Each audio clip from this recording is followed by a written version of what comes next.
All right. Hello, and welcome everybody to Sonic Sphere Podcast number 39. Woohoo! Live streaming for you guys today, of course, for the week of January 26th through we are in February 1st, 2021. This episode, of course, recorded for Monday, February 1st, 2021. I am your host. That raises the mostest, the Platinum Viking. I've got my co-host over here, Julie Tew. Hey, everyone. Special guest in the house tonight, Gary Cameron. Hey. Yes, excited to talk to you about. We're going to get a little bit into local music, what's happening, also about booking and promoting and managing and all of that stuff. What does that mean? What does it entail?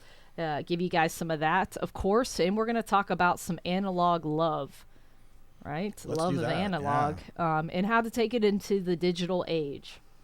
Sure. So we're going to do that a little bit. We're going to talk about some artists up and coming as well that are here local. So I'm excited to get back to local music, supporting it, doing what we do best with that. And of course, put them through the gauntlet of fire. And that's where we put So them. much fun. We put him through questions he never expected. I've got some brand new ones too. So even if you guys have seen this podcast before, I'm going to change it up on you. I'm going to give you some new ones. I love Guinea Pig Night. That's right. You're going to get a whole new thing.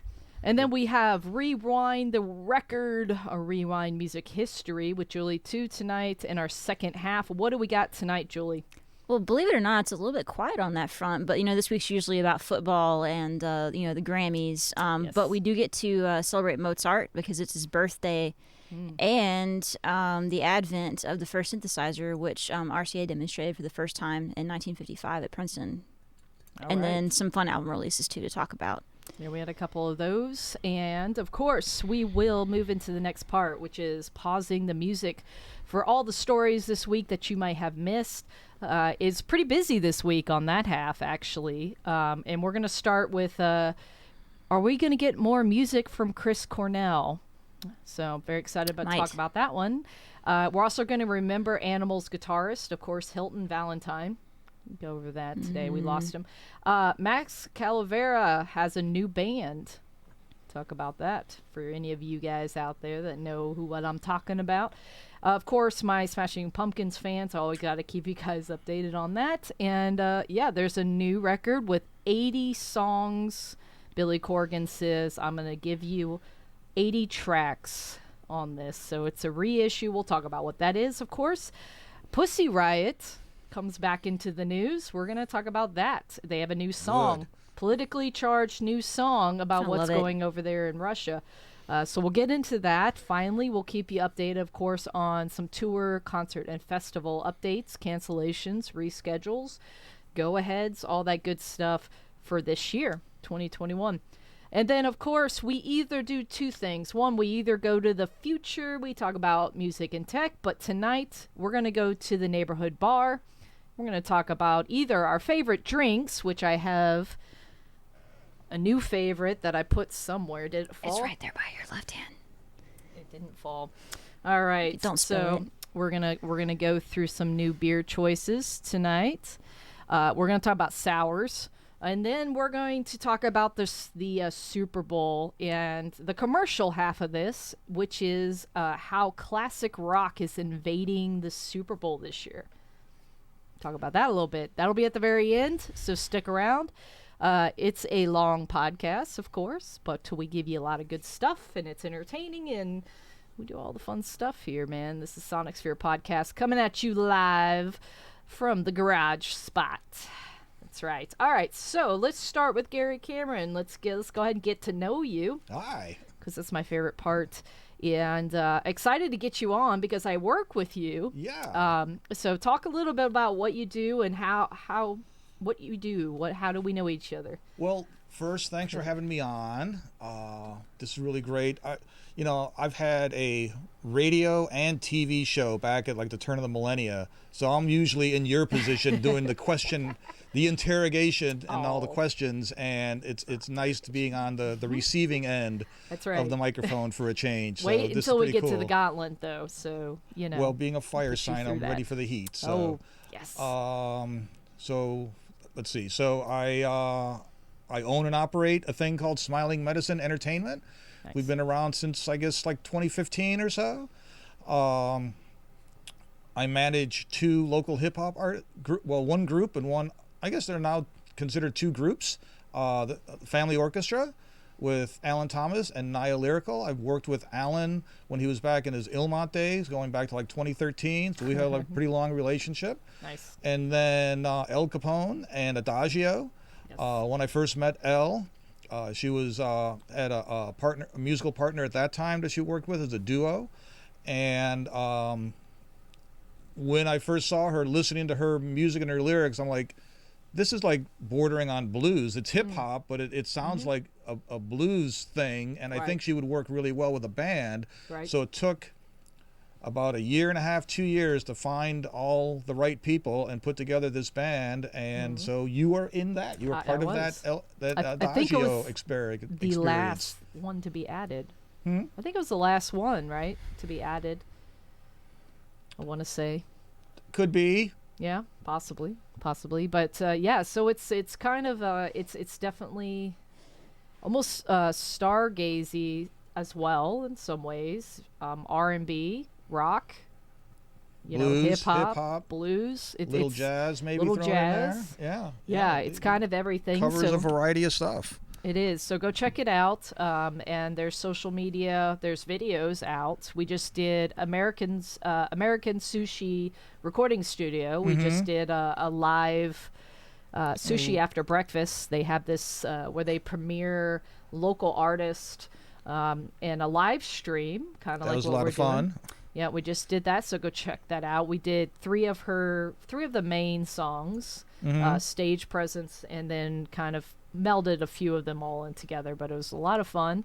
And then so we're looking at doing shows, right? So we're trying to kind of book out some shows, and so let's get in. Well, like so many artists, we had a tour planned when the plague hit. So we were going to be playing Detroit, Cincinnati, Athens, New Orleans, Mobile, Farley, Alabama, and Pensacola, and who knows where else. And it was like 3 months putting this thing together, and one afternoon to cancel everything. Have you been able to look at rescheduling yet, or not yet? The venue in Mobile has contacted us about come on back, and but we not just the rest feel of your it's tour. too early. It's we don't feel it's really safe to be out there, quite yet. Getting closer, but yeah, that was like still last year. He was talking to us about coming back in, and it was not quite ready for that yet. So what are your thoughts? When do you think it's all going to start coming back? Well, looking at the world of medicine, we got the vaccines coming out, so that's a big step forward. We got the variants coming out at the same time, right? So we hope the vaccines are effective, but we don't know. Right. So it looks like the numbers might be peaking and starting to come down some. Right. We got a ways to go for them to really start coming down. So to answer your question, hopefully by late summer, early fall. I know there's some artists that are like booking out that far. It's kind of a roll of the dice, I suppose. They can always cancel and reschedule. Right. Like they already had to already, yeah. I had tickets last year for Tedeschi Trucks Band over at the Fox Theater at the end of July, and they've rescheduled that for the exact same dates in 2021. Right. So I'm hoping to be in my seat for that, end of July and the 24th and 25th, right before my anniversary. So we'll see how that goes. I also, I work at the Fox Theater here in Atlanta, and they have got Hamilton booked for August. But they're not doing anything right now, right? So basically, they're doing movies over there. They did the Aretha Franklin biopic. Did some scenes over there earlier, like in June or July. And I think another movie or two may have come in there. But as far as live events, that is not happening. So is Hamilton kind of like the next thing they're planning on that's doing. what they're banking on to Yeah. reopen, go back into business Right. again, doing stuff. Right. Yeah. And what is your job over there at the Fox? What do you do? I do backstage work there. I do tech work. I mostly do lighting. I can do props. I can do sound. I can do a little bit of everything. But my Right. main focus is on doing lighting, setting up. Shows come in. They've got their lighting package. We hang it all up, Wow. get it working, focus it, do the show, That's take great. it all apart. What would you say is the most intricate show you've worked on that had like the most involved for setup and the most just elaborate project? Or maybe the most difficult artist. Yeah, that Let's too. see. I mean, So the biggest show would probably be Lion King. I wondered if it would be a play or a ballet. Yeah, Yeah, because there's Lion so King many was pretty huge. components. Hamilton's pretty big. Les Mis, the original Les Mis that came Actually, through there's when a I first lot started involved with there. that. That was like 18 trucks, I think. Wow. We Of usually stuff. measure shows by how many trucks they bring in. So that had 18. And you're talking about like 18 wheelers full of Yeah. stuff. Yeah. Wow. Uh-huh. 18. Yeah, 52-foot Full trucks truck. full of 50, everything. yeah, Wow. 18, And 52 it's a small. foot trucks. There's not a lot of backstage rooms, so stuff gets Right. squished really quick over there. I imagine there's not much room left for humans to go Not in a between. lot. Yeah. Not a lot. No, you got to That's claim your crazy. territory Well, quick. you probably have to really organize that. Obviously, what rolls out of the truck first? A lot of you stuff know. ends up outside in the alleyway. I'm sure if until it it's gets. needed. I'm sure Don't if tell it gets too many stacked out of people order, that, it by can the way. start causing Well, a lot everything of comes in at problems. night, but during the show. So if you guys want some stuff, it's Oh, out no, there no, on no. the. Just kidding. It's a really nice set you got there. I hate to see anything bad happen to it. Exactly. Well, God forbid it rains or something. Yeah, we've dealt with that too. Or Yeah. snow. Yeah. You know. I was about to say Snow? snow would be even Yeah. worse. Snow right now. It's snow. 7 years ago we had the snow apocalypse. We did, yeah. They're talking about here. snow on Sunday this week. So 2 We were inches. loading in Best Little Whorehouse in Texas when that happened. Of all Dude, things. yeah. No, yeah. it was crazy. So I do that. I also work with the opera. Worked Okay. with the Atlanta Ballet. This was one of the first years I didn't get to do a Nutcracker somewhere. I've done like 300 some odd performances at a Nutcracker over my career, and Does I it found does myself, it ever get old? maybe like by about the 25th or 30th performance of the month, it starts getting a little dry at that point. I'll give it to you on that. but I probably would. will. But I'll is it always admit that- rewarding when you get to see the final product? Oh yeah, I would absolutely. imagine Or so, when yeah. you're out on the street walking to lunch or going to your car and you hear people talking about How much they what love they the liked show. about little kids talking about, Yeah. oh, I want to be a ballerina and stuff like that, and how much they like it. Oh, so worth that's it. what it's all about. I wanted to be a ballerina when I grew up. It's never too late. I wanted did. to be Peter I Pan. did it for. I wanted did, that role. I wanted to fly. You could be Peter Pan. I wanted to be. I wanted to be the Rat King or the Nutcracker. The or Rat yeah. Fink. Yeah, there you go. And yeah. I always wanted to do that. And I did ballet for like a month. And I was like, I came home one day and I said to my mom, I said, they're too girly. I can't deal with it. It's too pink and it's too girly. The same thing happened to Yeah. me. I had this thing when I was a Was kid, but I didn't want to do couldn't something. do I hid my shoes, so I hid my ballet shoes, so I wouldn't have to go. Yeah, no, it didn't last. That didn't last. And then I got into fencing. Oh, It's nice. much better.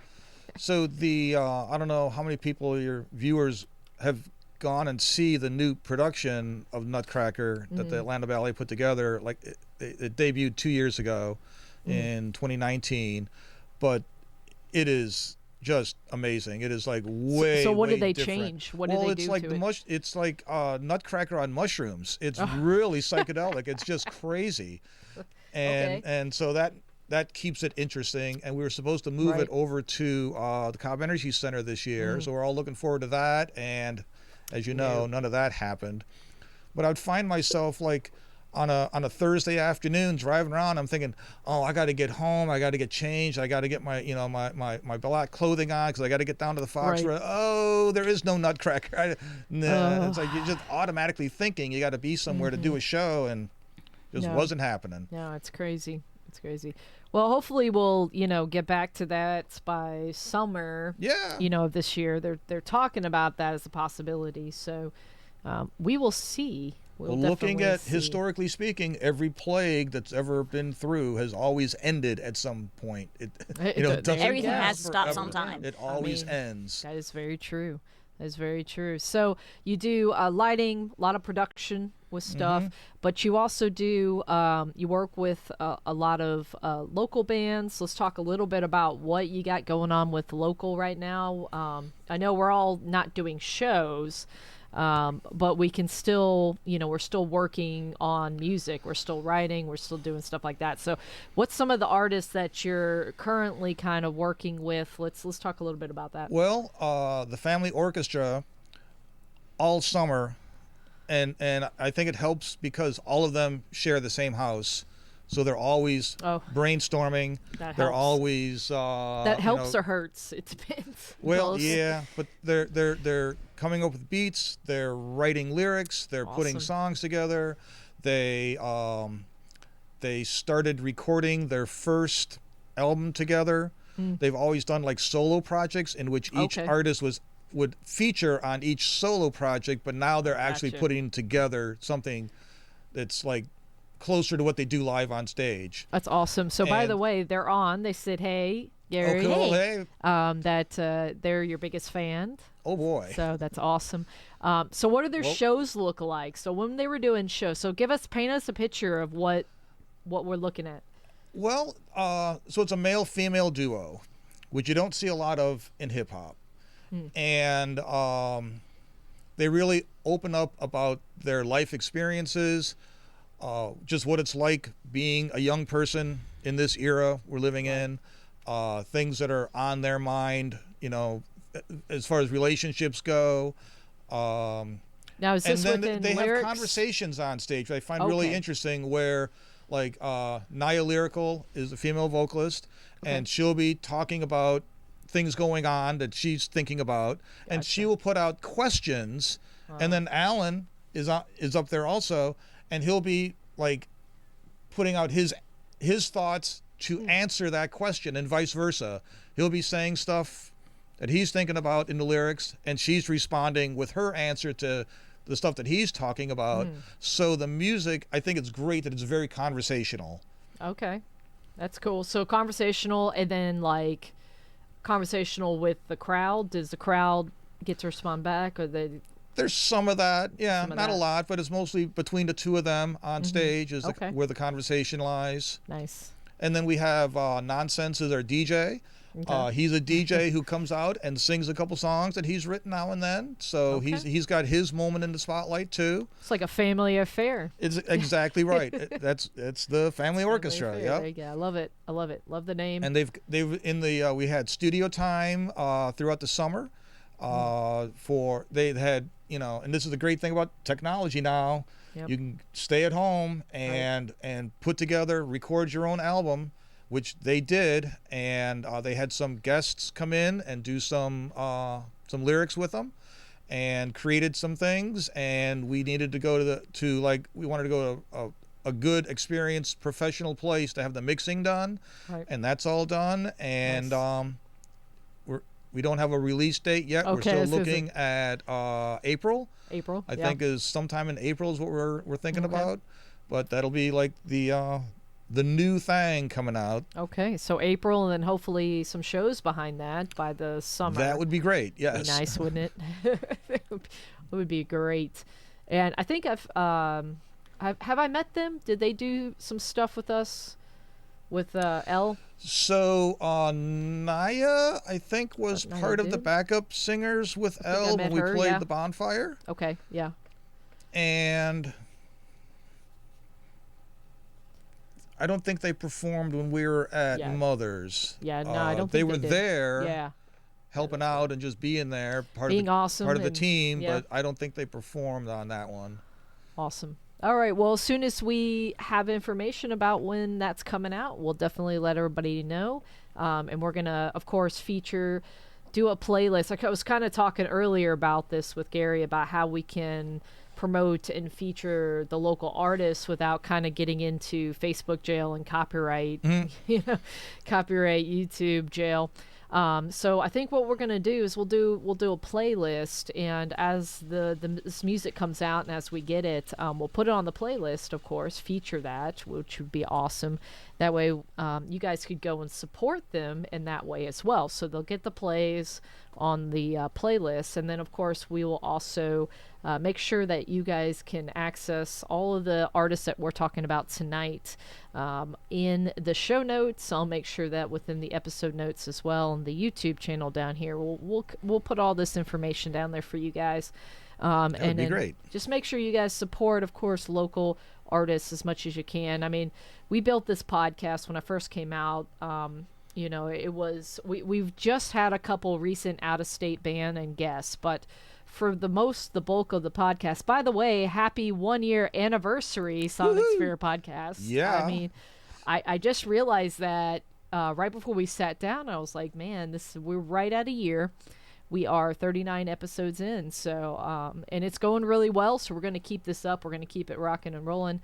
But we started out as a local audio only, no video. Of course, we were just doing audio only, sitting in the base. It was like a closet thing, and we're facing each other, me and one other person, and that's how the podcast started.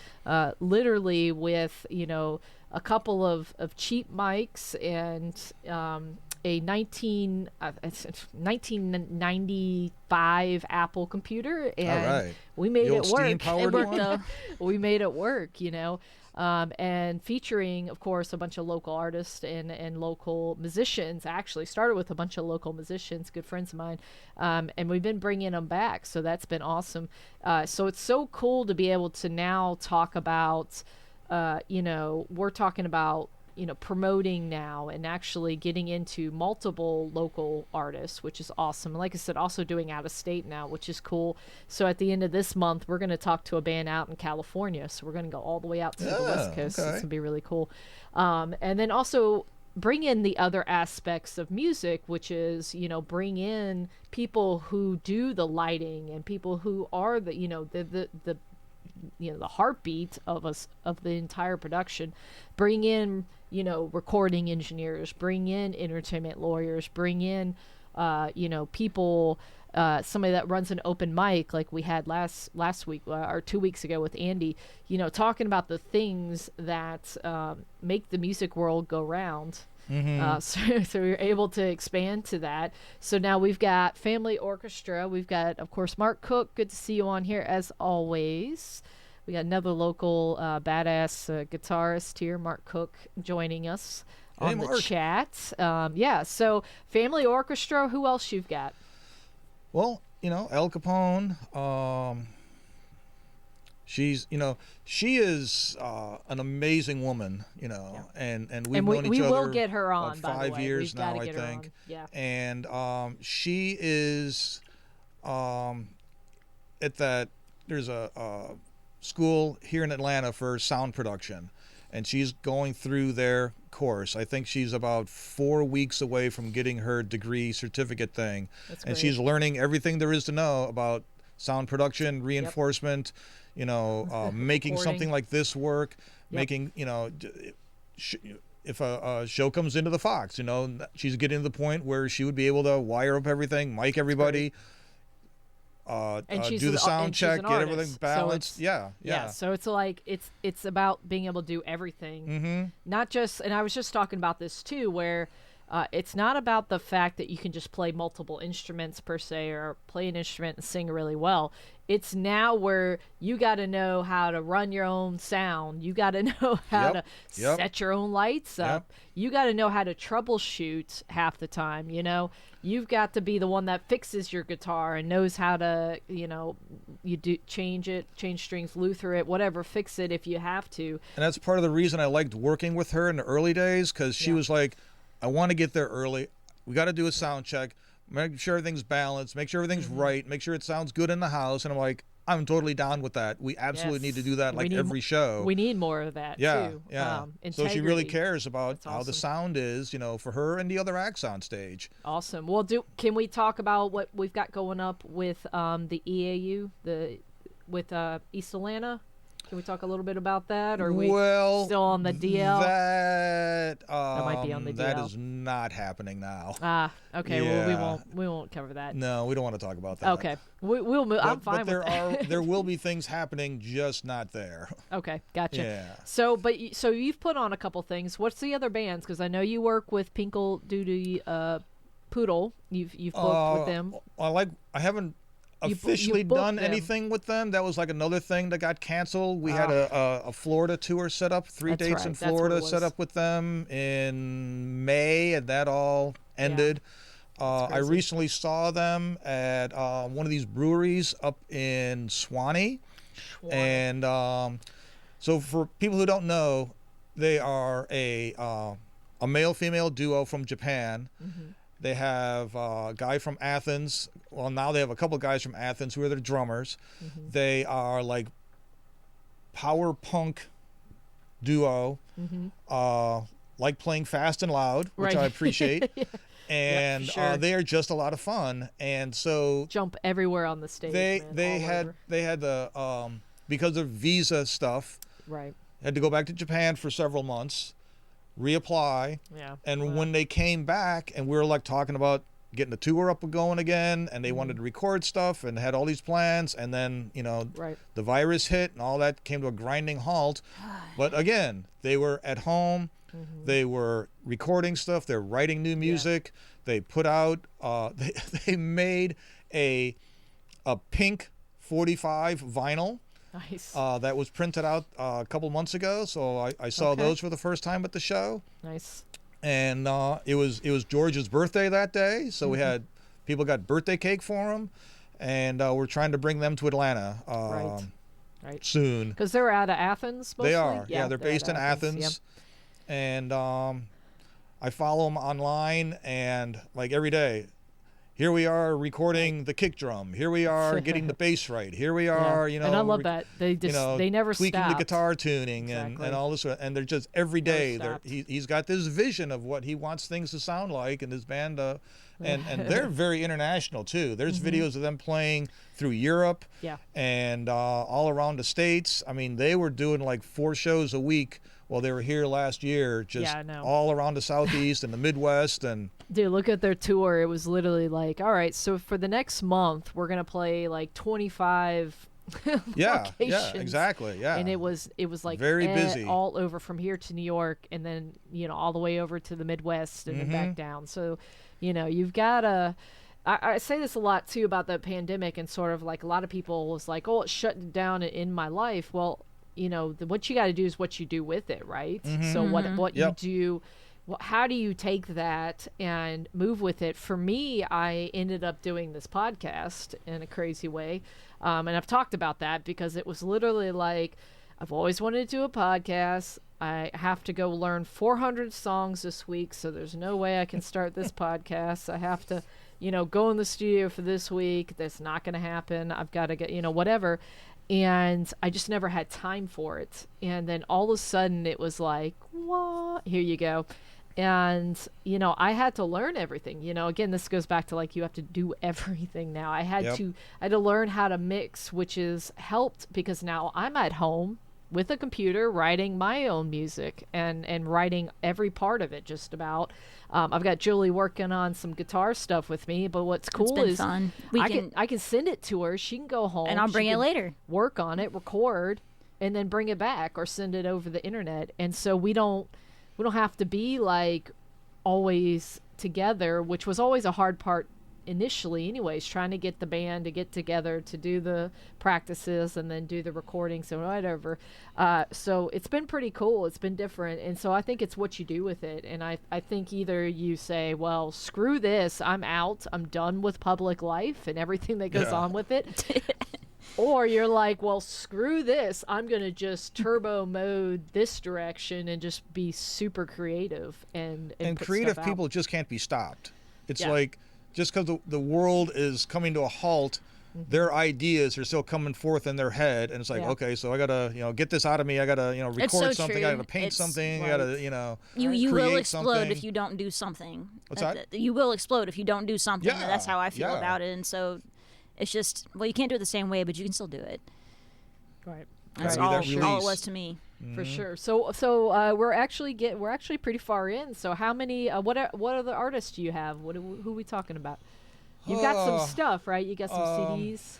Well, I brought a bunch of things of people I've either worked with or people stuff that I like.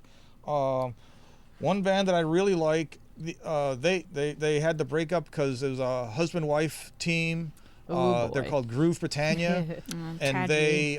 they didn't break up, but the band broke up because they got jobs up in Nashville, so they had to move away and That start happens up too there. quite a bit. Yeah.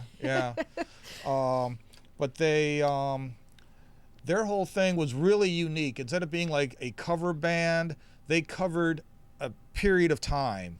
So they covered the British invasion sound from 65 to 73. It's a very specific era. Specific, Cool, right? yeah. And they would do like some unusual stuff as far as like deeper cuts you wouldn't necessarily hear in the radio a lot. So they're doing like your Okay. Bowie and your Emerson, Lake Okay. and Palmer and Black Sabbath and Deep Purple, The Who, The Kinks, just all sorts of things, and they were a lot of fun. Very So let's cool. see what we got here in the mystery box. The mystery box. I love it too because you have the CDs, so you have the physical copies. So Actual evidence. So we'll get a little bit into our next project that we've been working on, which is the analog love. But let's We'll see get what to else. that. We'll get to that. So these guys did some shows and a tour with them. They're called Whoa, and they are bringing like kind of the disco sound into the present day, but with a rock band. And they are just a lot of fun. So I liked working with Okay. them a lot. They're very cool. Are they still around? Are they? I believe still so. playing? Yeah. I'm not sure what they're up to. They every once in a while a music video comes out, or just like, hey, here we are and here's what we got planned, or they're Gotcha, yeah. throwing parties somewhere doing their thing. It was interesting that they like they're a duo with a band. They had like a guy who's kind of like a heavy metal guitar player, a bass player who's got kind of a alternative rock funk background, Okay. and hard rock drummer, but they're blending works. all that, doing a I hear a little kitty. quasi disco thing, and they're just fun. We have a loose kitty in the studio, by the way. If you're Is wondering what making we're herself looking known. at. This So- is so another if you could- group that I've seen around town called the Difference Machine, and I'm not even sure how to describe their music.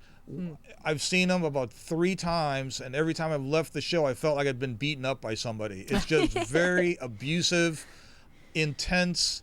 I don't want to call it industrial, but it's like violent psychedelic music, if that is a Interesting. thing. And Interesting. they're amazing. They're really, really good. If you didn't get it from his shirt right now, Gary's into psychedelic stuff. So this is Electric Codpiece, Oh, that's a great name. and they are a lot of fun because they bring comedy into music, and I love anybody that wants to have fun on stage, wants to play, players sing things that are a little corny, a little different, a little comic Right. relief sort of thing, Right. and they're into wearing costumes on stage and this Oh, sort nice. of thing, and they're just a lot of fun. Love it. So they would play over at Moonshadow a lot, and the old Vista Room. I'd see them over there every once in a Vista Room. while. R.I.P. Vista Room. These guys I booked for about a year and a half or two. Pussyfoot. Yeah. Wow, You've cool. seen them, haven't Seen them you? a Yes. couple times, yeah. Almost played a couple shows with them when we were first Yeah? starting out with Vices. We did- I think we're trying to set that up way back when I first yeah, started with when them. I first, up at, I think that's Good Old kind of when I Days. first met you, actually. At Good Old That's what I Days, think. right? Yeah. Yeah. Oh, So, so many years um, ago. Jamira, the lead singer, she did all the artwork, Mm-hmm. does all the design work for all her stuff. She would design all the stickers, all the T-shirts. You got to do it uh, all that, though, now. It's come up- crazy. It was like a thing where she would come up with lyrics, and the guitar player and bass player would come up with the music for the stuff, and just loved working with these guys. And people move on and do different things, and Yeah, they do. sometimes it's just time to go. What else we got in here? This is a local hip hop artist with his thing Paid in America. This is what is his name now? J. Coop. Thank you very much. I knew it was something Coop. J. Coop. Okay. And so his whole Paid in America thing is was kind of like a concept show that he did, and it was him and various other people that he worked with, and it was, when we saw his show, it was like, you know, sometimes you have a group like, they'll do their things like, here's my guest artist, and they introduce somebody and they come up and do their thing, and then here comes another person, they do their thing. This thing flowed so well from artist to artist to artist, where like no one was really introduced. They would just come on and off stage as needed. How cool. And the whole concept was like, you know, just working class people trying to pay their bills, get by in a country that is not Conducive geared to that. for them to exist in, Yeah. and what life is like living in that world. And this was a case where, and there are so many young artists, I see this, where we saw this in a tiny little stage in a little underground place on Edgewood, and I'm thinking, this could translate so easily to like the Tabernacle. If somebody had some money for this guy, invest in this music and this vision that he has for this show, it would take off. It would like it would click, that people say, this is amazing. So so is that kind of like, as you look at, like, as being a promoter as well, so you book and promote as well, so like when you do that and you're looking at like, is what are the challenges to that? Is money like usually the biggest challenge to? Money's always a problem. Right. Getting it and spending it both can be a problem. Right. So a lot of the shows that we were doing, we would have like our own concept. We would have like Space Cabbage Social Club was something we came up with, and we were doing those shows over at the Aisle 5. That's right, yeah, over at Aisle 5. And so we had you know, the show was kind of like designed to be in the desert. So we had giant cactus on stage. We had aloe vera plants on stage. We would ask the artists to bring what we called a gift for the stage, where they were supposed to bring a prop of some sort to go along with this theme, and people would just bring interesting stuff, and that would all be on stage also. Wow. And we would That's have cool. like it's kind of like a table and a lamp and tablecloth, and so it looked like you were in somebody's living room, but their living room was in the middle of the desert somewhere. So that was one theme that we had. And you know, our idea is, you know, kind of theatric, where people work all day, they have their bills, they have their relationships, they have their, you know, life problems, and they come to a show, be it one of our concerts or a theatrical thing or opera, whatever, and you want the walls to disappear. You want what's on stage to come off the stage and surround them, so they're completely convinced that they're in this world with you for 2 or 3 hours while the show's going on. And then when the show's done, all of a sudden they're back in the theater again. It's like, whoa, you know, what happened? I could have Like sworn I was totally in the desert somewhere for a few hours. Like an immersive That's trippy. experience. That's awesome. So that's the goal that we try to do with our shows. Another one that went pretty well was the Pirates Prom. So the theme was being a pirate. So we had a lot of pirate costuming going on, and we had a backdrop that had like a pirate ship on it. That's and the pirates are all going to a prom.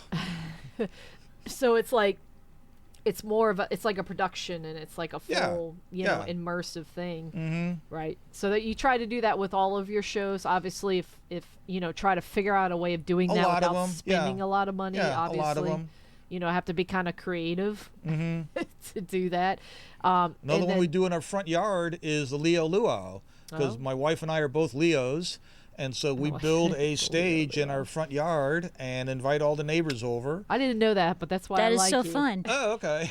Being a Leo. My husband's a Leo, so there you go. There we go. So we get along real well. So we start about 3:00 in the afternoon, and the show would be a variety of hip hop, rock, blues, right, heavy metal stuff, and would go till right around sunset, and it was a lot of fun. Yeah, people come around, dance. We have the grills cooking in the driveway. Right. We got I don't know if I should mention, we got a pool in the backyard, and we have DJ back there, so you got the DJ vibe going on in the backyard of the pool. You got Party the live music central. in the front yard. Party central. Total chaos. It's well, wonderful. so obviously you didn't get to do that last year, right? So didn't we do it had last a very, very small one. Well, we had one. It wasn't really a Leo Luau. We had it in June, but it was Family Orchestra and a young woman who I know who's from another group called John Boy, and they are like a funk big band group, and she was one of the backup singers, and she had told me she works at an auto parts store near where I live at. And I'd seen her group, and then I'm in the store, and it's like, wait a second, you're like the singer, aren't you? And so she was trying to do like a solo thing. So she came by and performed, and then who else was on that? Her and her and next door neighbor of mine, who when I told him, he's like, I rap, I do stuff. It's like, sure, come on by, join in the whole thing. So he said, I have not been on stage since like 2013. This was like such a cathartic thing for me to get up, even though like a few people here and we're doing it live online. I felt great. So yeah, okay. That's part of the goal too. That's awesome. So definitely. So what is kind of the last question before we get into the analog stuff? But so what challenges has COVID kind of brought you, and how have you kind of gotten around that, and what are you going to take with you into once we get back to things? Oh boy. The big $1 million question. We've really kind of gone underground for a while, just kind of riding things out, because there's nothing open, for most of last year. There's nothing to do anywhere. Original music, so for sure. So all the venues were all shut down. So that's, part of the reason we did our little outdoor thing, just to get out and have some fun and get online and just, do something live, just to, get back into that mindset again. I see what's kind of replacing the clubs are the breweries. The breweries around town are like picking up the slack where the clubs aren't able to do things. And because of their size and because of how they're able to, like, I don't want to say really do outdoor shows, but it's a little more have open something where sometimes. you're able to have a distance from where the act is and the audience and all. Or they have like an outside stage or an outside. There's some of that, A lot of that. Yeah, I've seen. We were at one this last weekend to check out the venue and talk to them. They have like a loading dock for the trucks, and of course that's about 6-7 foot high off the ground. So the band sets up in the loading dock. The doors open. The people are out on the parking lot area. Right. That works out for them, and they had a really good turnout that night. Yeah, definitely. I agree. Yeah, definitely going. We'll see if that keeps going. I'm curious to see if hopefully they're going to keep doing that. And there being such a revival in craft brewing in this country now, so there's like breweries popping up everywhere. Yeah. They want to attract people to come and sample what they're making, and having the live music. One of our regular shows we had was over at Blue Tarp Brewery in Avondale for a long time. We'd bring 2 acts over there, and they had like a Saturday afternoon open house sort of thing where you could get like drink tickets, sample the beers that they make, go on a tour of the brewery, and then have live music, and then have outdoor games and stuff for the people to do, like the little bag toss thing that they cornhole, whatever. Yeah. The kids love it. Cornholio. So we did that for several months, and that's what I call it. I see more and more breweries kind of picking up on that. Apparently, sort of thing. that's not the right name. A lot. Most of the gigs I've had through this has been breweries, because you can still, perform outdoors there and still have people. Mm-hmm. It's easier. They're also putting the money in and doing Yeah. it. Like, they're able to do that Wednesday, Thursday, Tuesdays, Mm-hmm. where major venues are not going to get people in on a Tuesday night. Yeah. But there will always be alcohol sales, Yeah. so you Yep. can always It's always do business. Yeah. What I'm definitely. seeing, some of the smaller venues are coming back to life again. They're starting to Getting bring there. stuff in the weekends. I see your thing going out with like the open mic nights are going on again. So it's slowly coming back to life. Coming back, little bit by little bit, and of course different types of restrictions, but not every open mic is adhering to a lot of the distancing and that kind of thing. So it's half and half. I don't know. Some places never shut down really, so it kind of depends on where you go in Georgia. So Well, we had our thing over the Red Light Cafe. yeah, So that went good. that was cool. That was a really cool little venue. Had a rule of we could only have an audience of like, I think their maximum was 30 people. They let us, were allowing in, right. and that's guidelines from the city that they got to abide by. So Right, but they had the outside food trucks. yep, So you'd go out and get your food. That worked well. Yeah, that was cool. And it was open and it was cool. It was definitely a cool place. A little place down in downtown Atlanta. So if you guys aren't from Atlanta and you're listening to this podcast, it's a cool little area. All right. Well, I think we only got a little bit of time left before we go into the gauntlet. So let's talk about a little bit about your analog to digital. So we're working on sort of a thing that seemed like it was super easy. And it didn't turn into being that easy. Yeah. So talk a little bit about where. So these are tapes. Talk about where they are, what they are. I've had a lifetime of, I'm just really into live music, which is probably what why I'm doing what I do now. What you do, yeah. But this goes back to like when I was 12, 13, 14 years old, living in the suburbs of Chicago.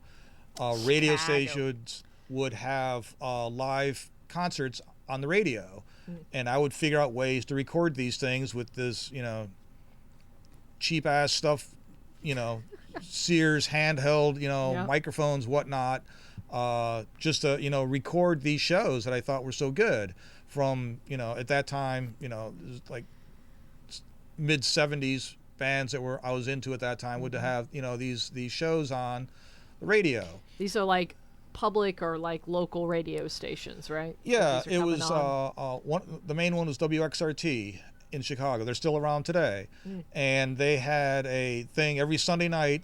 Is a thing sponsored by 7-Up. So it was a Sunday night unconcert, and they would have a different act on for an hour, and it would go from rock to country to blues to folk to just whatever. And these are long concerts. I mean, they were like what, an hour and a half or It was something? an hour-long show. Okay, And a lot of times they would go out to the venues and record the artists themselves and then edit an hour piece and then play it on that Sunday night.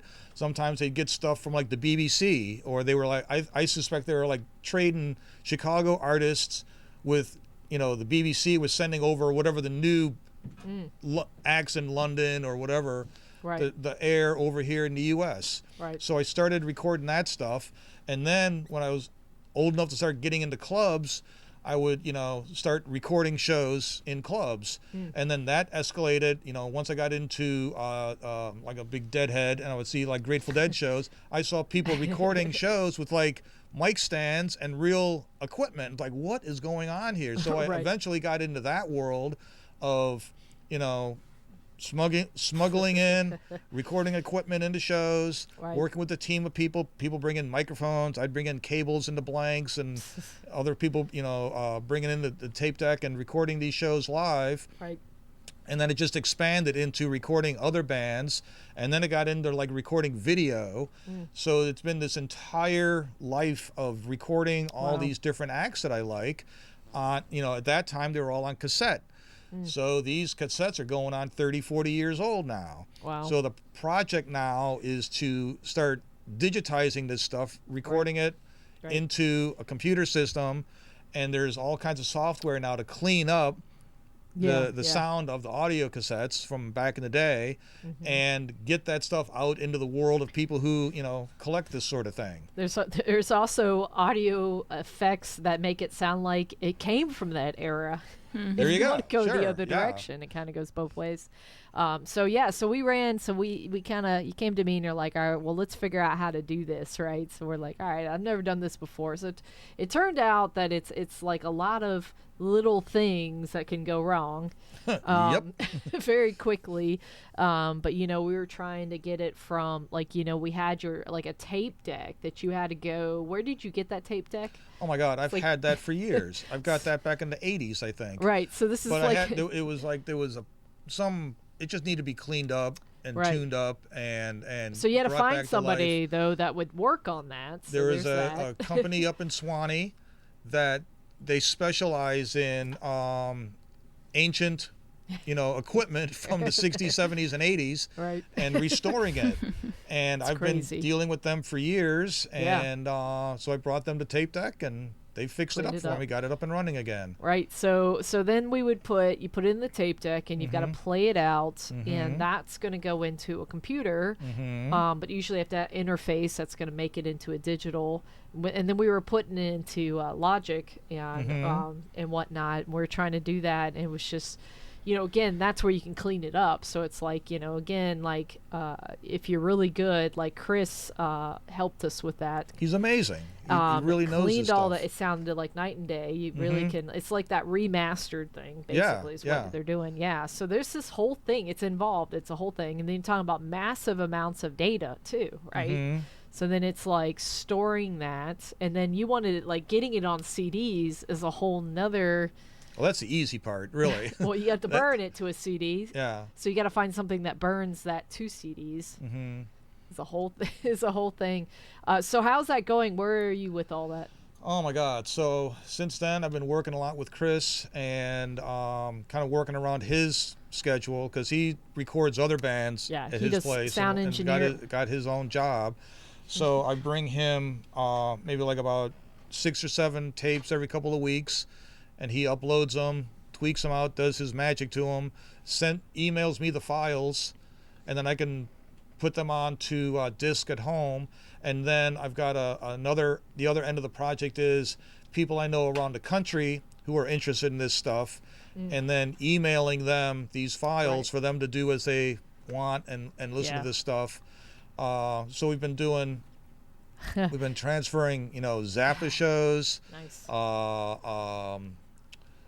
Allman Brothers, Hot Tuna, Robert Hunter, a mutual friend I know from another person has bequeathed me his tape collection he no longer wanted. So he had a bunch of masters of shows that he was recording here in the Atlanta area and clubs that don't even exist anymore back in the 80s. The most recent one I sent out was Alpha Blondie. You familiar with them? I've heard of them. Yeah. He's reggae artist from Ivory Coast in Africa, and you don't hear that name very often. No, but I've got a recording of his first show he ever performed in America, which was right here in Atlanta back in '88.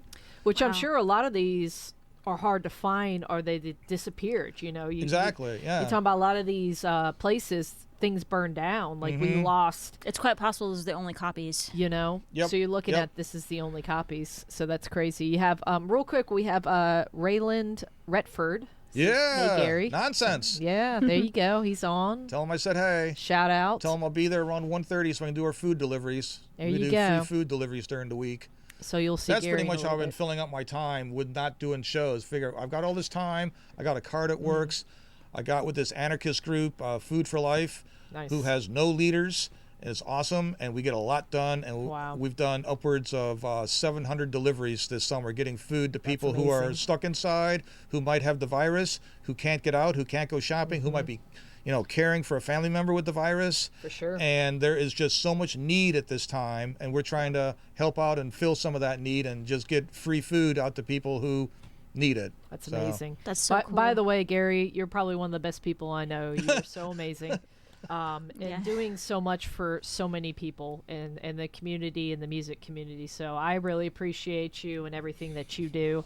So if you guys don't know this guy, then you should. You should. Not only the I don't know what's your, don't you have a nickname like a guru? What's your, you have something like Wizard Guru or something.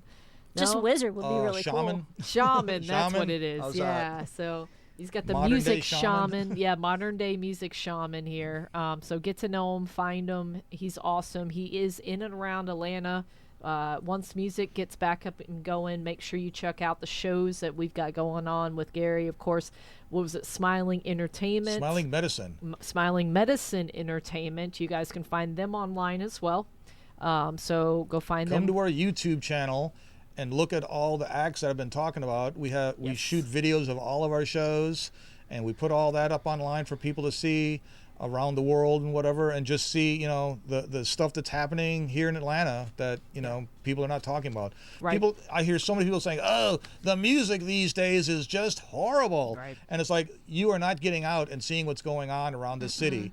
I don't know if people are familiar with the whole Punk Black thing in town here. Yep. They've been going on since 2015, and I've been to a bunch of their shows, and there's so often I go in and, like, you know, the band Concrete God, I So first good. saw them at a Punk Black show, and I'm like, why is this group not signed to a major label and touring around the world? They're that good. Yeah.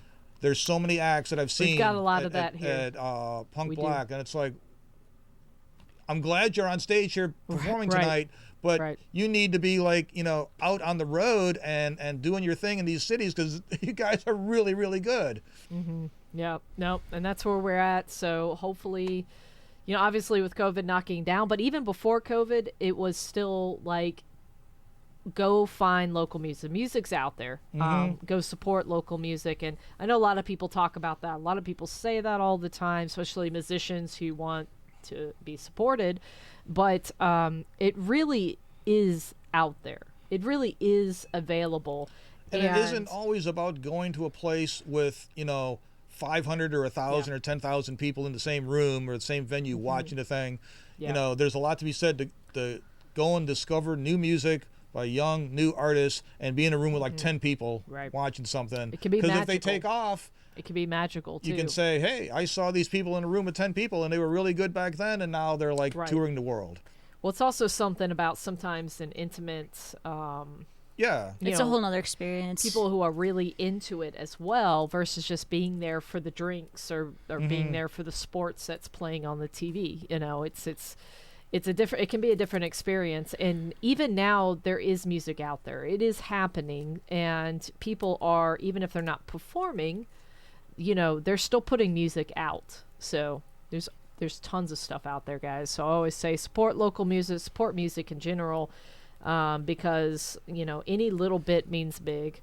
You know, go buy a shirt from a band, you know, go, you know, put them to your playlist, go, let's talk about them. Let's share that on your Facebook. I mean, it doesn't take much and take that much money. So I like to say that we have put on some of the best shows for some of the smallest audiences. And I've like seen you're some of the saying, best with buying shows. the merch, they're going to turn around, take that money, they're going to go out and get new gear. Yeah. They're going to get, you know, guitar strings. They're going to get, you know, some technology they've seen online they want to get for, you know, improving their thing. So by all means, you Right. know, Yeah, I mean that get money, whatever they're the selling. money goes towards things usually always about just eating. Putting it gas goes in to the right tank. place, that's for sure. You know, it's not like they're spending on hookers and beer, but they might be. But I mean, most of the you time got to it's budget that in somewhere. So. yeah.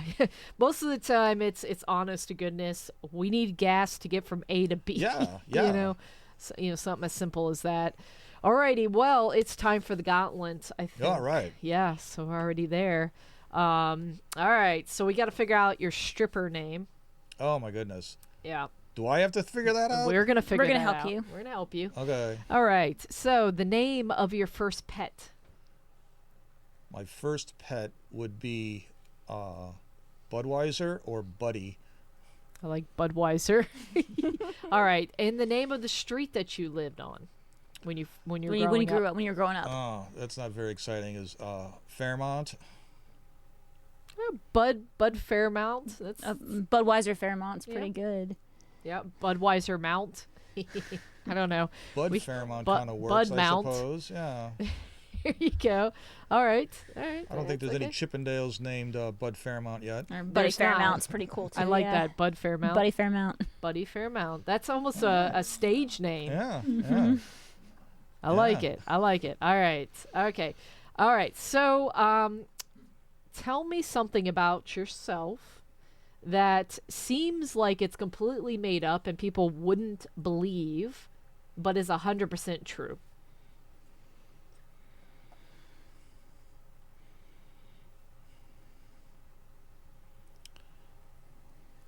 Well, I suppose that people who know me wouldn't expect me to be into like muscle cars. They But would they're expect so me to fun. be, I agree because you pulled up in your car, so I'll let you tell everybody what you have. I've got a 2010 Challenger. Before that, I had a 95 Camaro, which I still have. If anyone wants to buy it, let me know. I'll be glad to sell it to you. It needs a new home.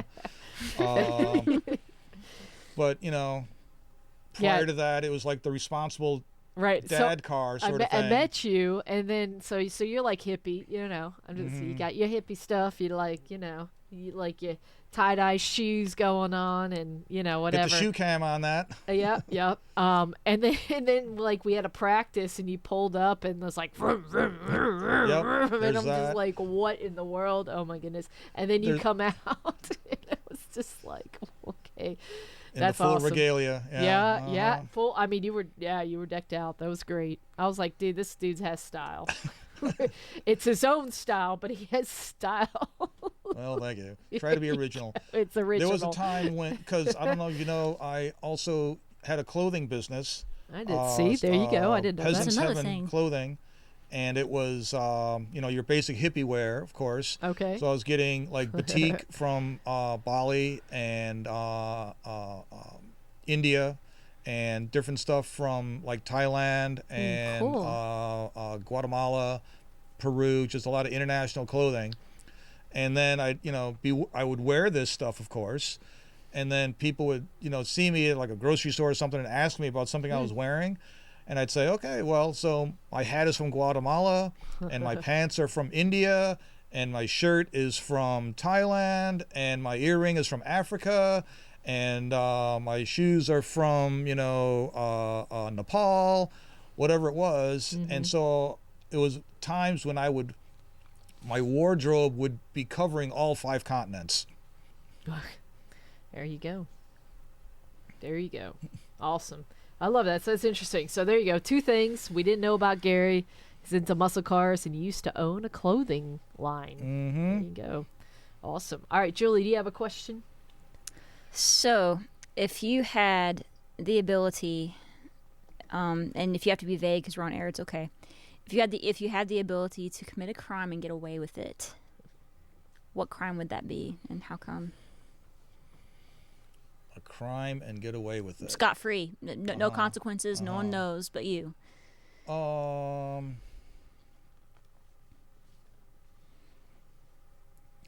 think it would be, and this is something kind of in the news right now, manipulating the stock of oil companies so that they would crash and be valueless.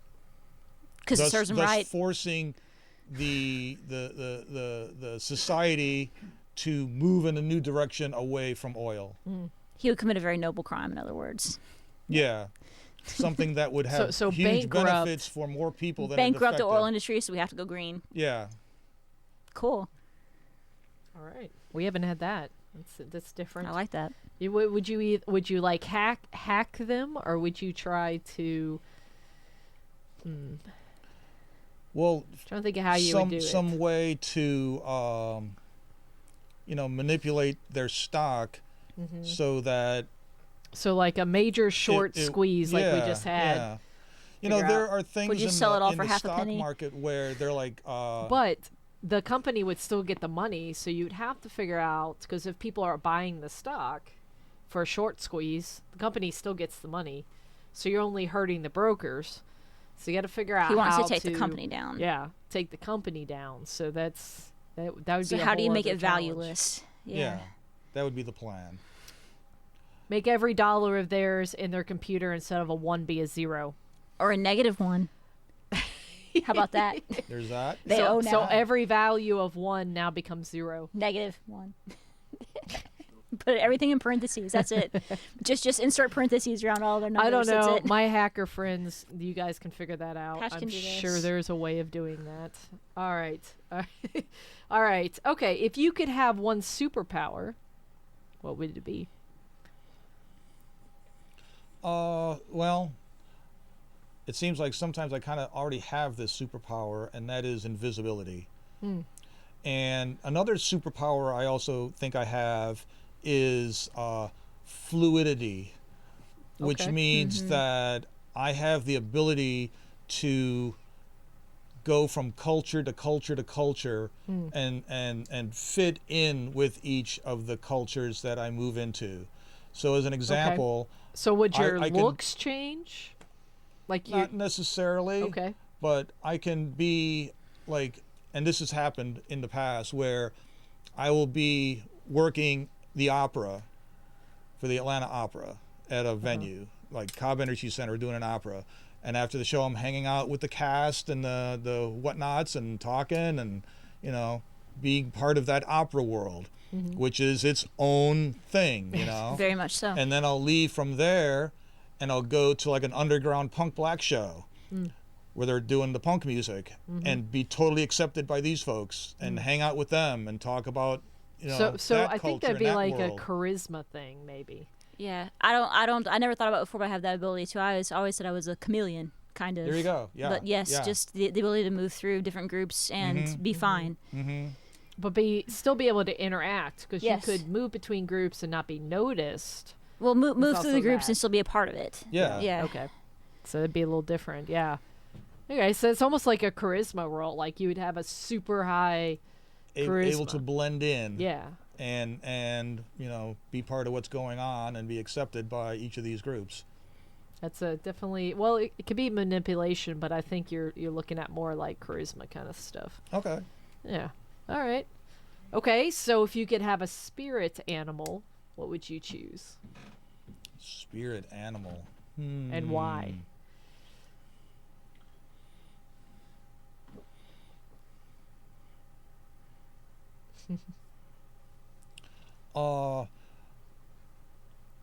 Does it have to be an animal? Can it be an insect? It can be an insect. So a dragonfly.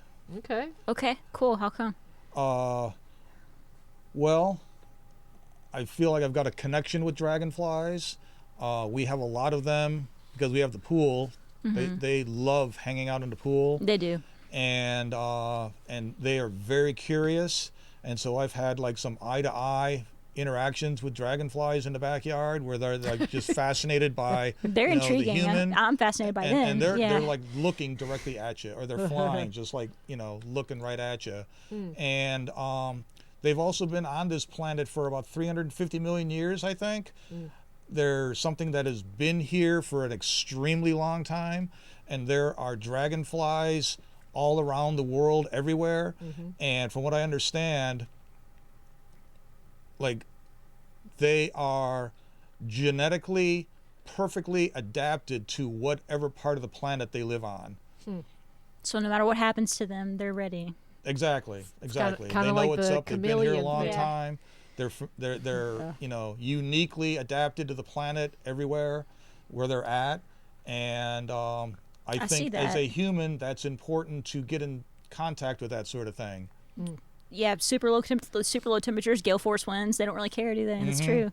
I think, too, that they represent fertility or something else. Luck in some cultures as well. And I know. luck. Yeah. Well, in cultures around the world, you see them in artwork a lot.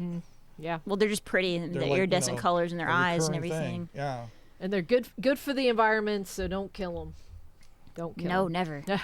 All right. Okay, so let's keep moving because we're rocking Okay. and rolling here. So so I've asked this question since you've never heard the podcast up till now. I get asked this question and you don't know what it is, hopefully. Okay. What do you think the definition of a rat licker is? A rat liquor? Yes, just your premonition or your best educated guess. because there's lots of ways to answer this question. Is this like a showbiz thing? Maybe It could be. to you. Maybe what is It's it? your interpretation. Yep. I would think maybe it would be. So when you have, I mean, I'm sure you know in this world there are a lot of sleazy people, a lot There of are. sleazy clubs, a lot of club owners, promoters, booking people and whatnot that are pretty sleazy. So's a And rat liquor a those kiss that up. work with them, that enable them to carry out their evil assignments of ripping off artists and musicians and bands like and this a whatnot lot. would Great. be I love would this. be the rat liquor. I like this. See, I might use this as the actual. So it's yeah. the butt kisser of the rat, basically. Correct. Yeah. Awesome. There you go. Rat butt kisser. I like it. That's a great answer. I like that one. I might actually use that. Nowhere close to what it actually is, Okay. but I'm not going to tell you. Okay. So We'll tell you don't on break. ruin it. Yeah. All right. Yeah. All right. So we have a new, two new sections in this. I Can wanted I to ask get you to. guys a question? Sure. Okay. Here's my question. What is your earliest conscious memory in your life? A rose garden. Yeah. How Like- old were you? They tell me I was about 18 months old. Yeah. Wow. I remember my grandparents' rose garden. Yeah. Okay. Being carried through it, look at the flowers. Uh-huh. All right. Probably mine is curtains blowing in the wind. Uh-huh. And there were white lace curtains, and even remember the window. It was in Florida, so I remember the heat and the smell of like the Florida heat, and the window was those slat windows, so it was up, like in the slats. And I remember that, and I And- was probably about 3, maybe older than that. Yeah. Okay. Yeah. So I asked this question to everybody, and I've discovered that your answers are extremely typical because people's earliest memories, you would think it'd be like a birthday party or I fell off my bicycle and ripped up my leg, But a lot of times it's hurt, something some very traumatic normal. thing or some very memorable thing. Yeah. And it's almost always an everyday, normal, Yeah. it's just a casual, walking through a rose garden. Your parents would never think, this is a big, Right. important thing, but it's like an everyday life sort of deal. Yeah. And so if you're ever a parent, you have to realize that any certain moment could be the event first that memory. you're involved with your child Right. could be that matter how memory that they'll small. never forget for the rest of their life. Right. Be that first memory. No matter like how small or mundane, Mm-hmm. or I think it has to do with sensory too. I think there's usually always a smell or aroma sensory. Yeah, for me, it was the sound of the bees and the roses, and the way they knew that Yeah. I was only 18 months old. I remembered Right. the way a specific rose looked, and they said that rose bush died like forever ago, and I was like, no, it was purple. It had a bunch of layers. They're like, that rose bush died. There's no way you remember that. Yeah. I was 18 months old. I think it's I do something remember where it. there's something with a smell, a sight, and like a feeling, or like a sound. Like all those things Mm-hmm. kind of come together. I don't know. My Interesting. son That's a told great me question. that he remembers, because we were living in Florida and had an apartment, and his crib was in our bedroom, and my wife had put him down for a nap, and he remembers waking up from the nap and being alone in the room, and then climbing. He was able to climb out of the crib, get down on the floor, Escape artist. and walk into the where the looking for mom, walked into the living room and walked into the kitchen, and because she was expecting him to be asleep, she was like just doing the dishes and finished the dishes and turned around, and he's standing there, and she's like, oh, Yeah. what are you doing? I picked him up and loving him and all that sort Yeah. of thing. And he It's just remembers a that. normal everyday kind of occurrence, but that moment, and I figured he was walking by like 9 or 10 months old, so it had to happen around that time. There was something, even before being a year old, there's a memory Right. that he had that has Yeah. just stayed with him. That's crazy. So some people remember being like born, and some people remember being in the womb. Yeah, And my husband's one of those, which is crazy. I have a niece like that. Yeah. Like, ooh, okay. All right. Well, that's a good question. I should add that. It's very Okay, cool. so we're going to do a concert roulette. Okay. This is something that's kind of been going around on Facebook right now, but we don't have time to ask all the questions. So what we're going to do is, normally I have a dice, which I didn't bring down, but so I'm going to use my friend over here. Pick a number between 1 and 12. 7. He chose 7. Number 7 is your most surprising concert that you've been to. Surprising. Okay.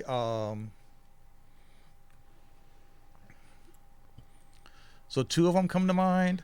You remember, and this, I think he only toured with this band once, Perry Farrell and his band Porno for Pyros. Yes. Yep. So they played, I worked that show at the Outdoor Masquerade Music Park at the original location when Right. the first summer that they opened that, that outdoor stage. Yep. And they were part of a bill with, I think, who else? It was kind of like, kind of a punk thing. I think Henry Rollins' band was part of that. Henry Rollins. But that Porno for Pyro show, I didn't know what to expect, and I was pleasantly surprised. That was really, really entertaining. Nice. Just song-wise, everything on stage looked cool. Really good show. The other one I was really, and I shouldn't say I was surprised, but I was really impressed with Peter Gabriel at the Omni I bet. in 94, I think, 93. No, it was 93 in the summer, because the rest of my family hadn't moved up here yet. I was just up here working on my own, trying to get established and all. And it was on my birthday, and he had, it was in the round, and one stage was square, and one stage was round, and there was a runway between the two that had a moving sidewalk on it, so they could stand on this thing and sing and perform, and it would move to the other stage, and each stage had either a square or a round curtain mechanism around it to mask scene changes, set changes, whatever. And then they had a because it was raised up, they had a tunnel that could go between each stage. So there was a scene, I still remember this, there was a scene where he's singing this song about this journey on this river, and they had all this fog, and they had like a canoe, and he gets on the canoe, and the canoe starts moving on the underground, on the moving sidewalk while he's singing the song, and the rest of the band moved from one stage underneath to the other stage, and he's like slowly moving across doing the song about the river. And then when he gets to the other stage, when he crosses the river, he gets out of the canoe, and then the lights come up on that stage, and the band is over there like ready to do the next song. That's crazy. That's awesome. So that was a really, really well thought out, good show. That's cool. And Awesome. Outcast at the Fox was another one I was really impressed with. I was there. Yep.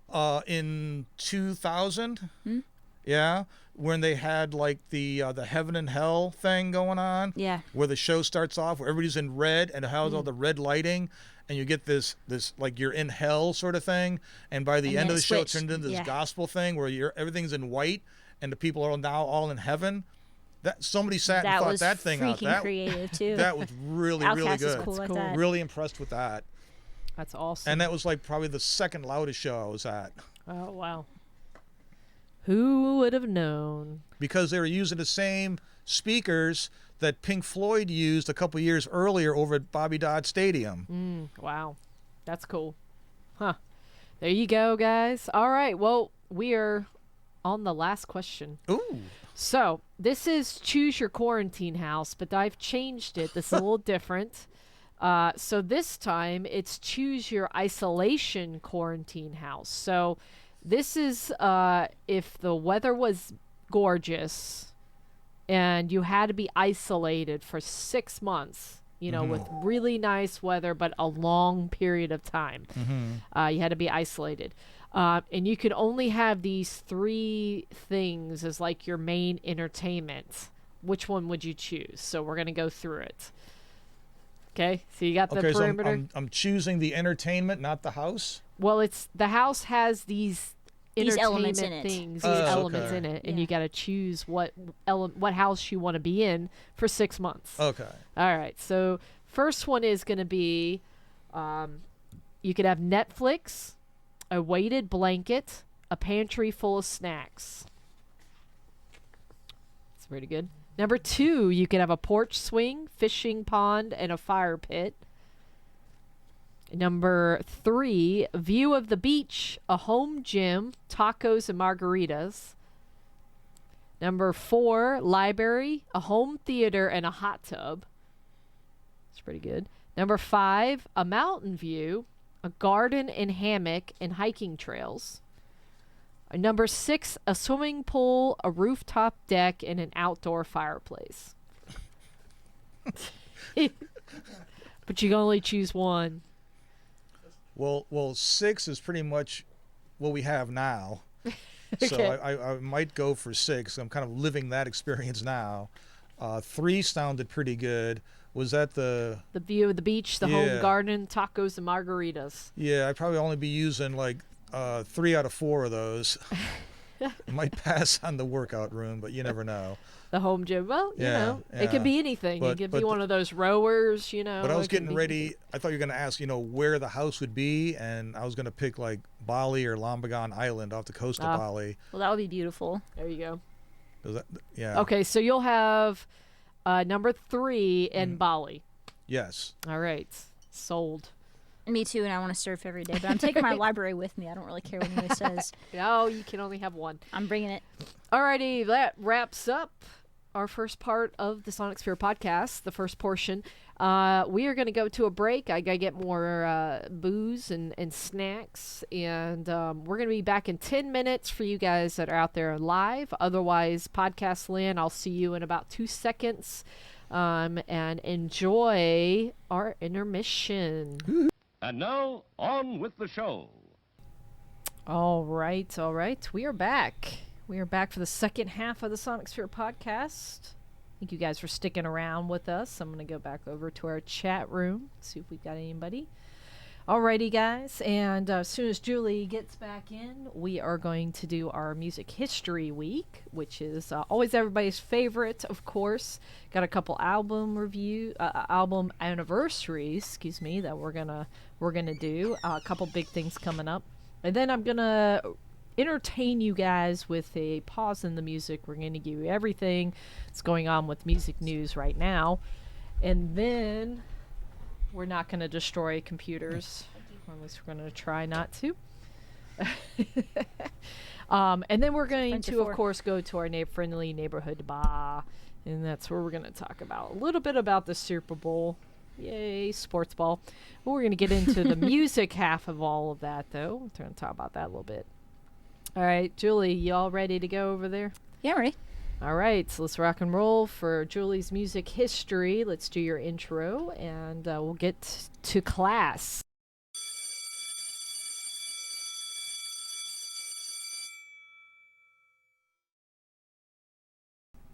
All right, Julie, what you got for us tonight? Well, I figured we'd start by talking about Mozart. There you go. It's a good place to start. He was born this week in 1756, and I think we all know, what Mozart really gave us. He was born in Salzburg, Austria, which was really the Holy Roman Empire at that time.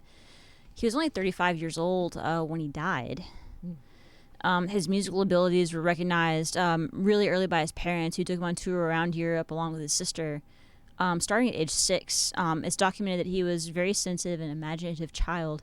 He was actually afraid of trumpets as a boy. Yeah. He was so sensitive they scared him, and he just to scare me. yeah, well, they are kind of loud. He wrote his first symphony at age 8. He started writing compositions as early as age 5. Beethoven composed his early works in the shadow of Mozart, and Joseph Haydn was Mozart's friend and quartet companion over the years. And when he passed away, he wrote, "Posterity will not see such talent again in 100 years." We have 600 works for him. So I guess we all know that. We could say, so why is Mozart so significant to us now? And so I picked out a couple of points, but you might have some other ones you might want to add. With your musical influences. But I would say one point is he composed masterfully in every musical format.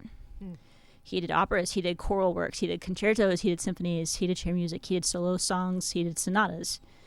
He was one of the few composers in history to compose master works in every conceivable musical genre at his time. Wow. And his output's highly varied, but each piece exudes a bold and self-assured confidence that is instantly recognizable. It's still branded as his own across all the genres. I don't even think an artist today even has ever done that. I don't know. Wish y'all could think of somebody. That might be a contender, like for in modern terms.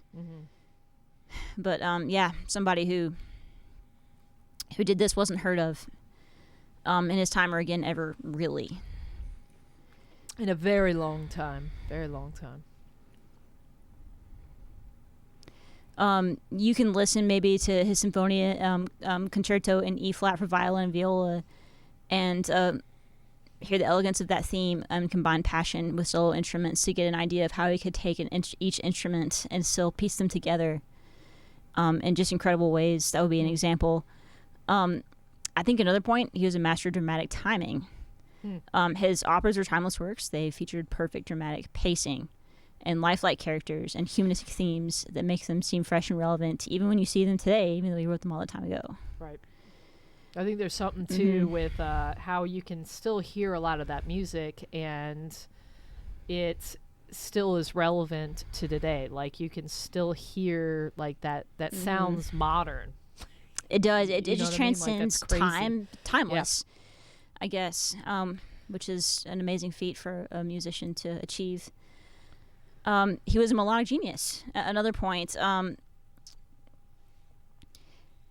just check out that concerto in E flat that I mentioned before. How many sing-along type melodies do you hear in the space of just the first 5 minutes? He had this ability to just write catchy melodic phrases and just weave them into all his pieces. Another point, he excelled at combining musical styles, foreign, local, old and new, sacred and secular. He traveled a lot. He was rumored to speak 15 languages. I'm not really sure if that's true. But he went to a lot of, he traveled enough to hear these languages, certainly. Sure. And he was highly aware of different musical styles that he heard from his travels.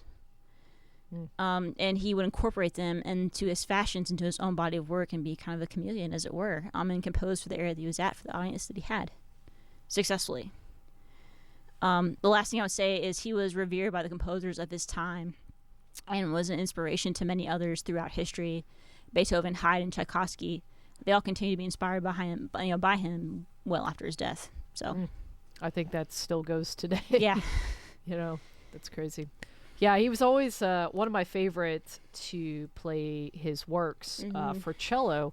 There were certain composers that wrote specifically well for the cello at the time, which wasn't it didn't used to be like initially the main instrument for soloing. It was always the violin.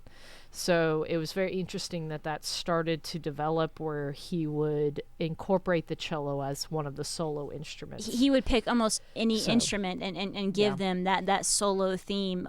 Sorry, trumpet players. He was didn't do it. He was afraid of them, but pretty much everybody else. Right, and he did it for lots of instruments. For violas, for even flute, violas. for everything.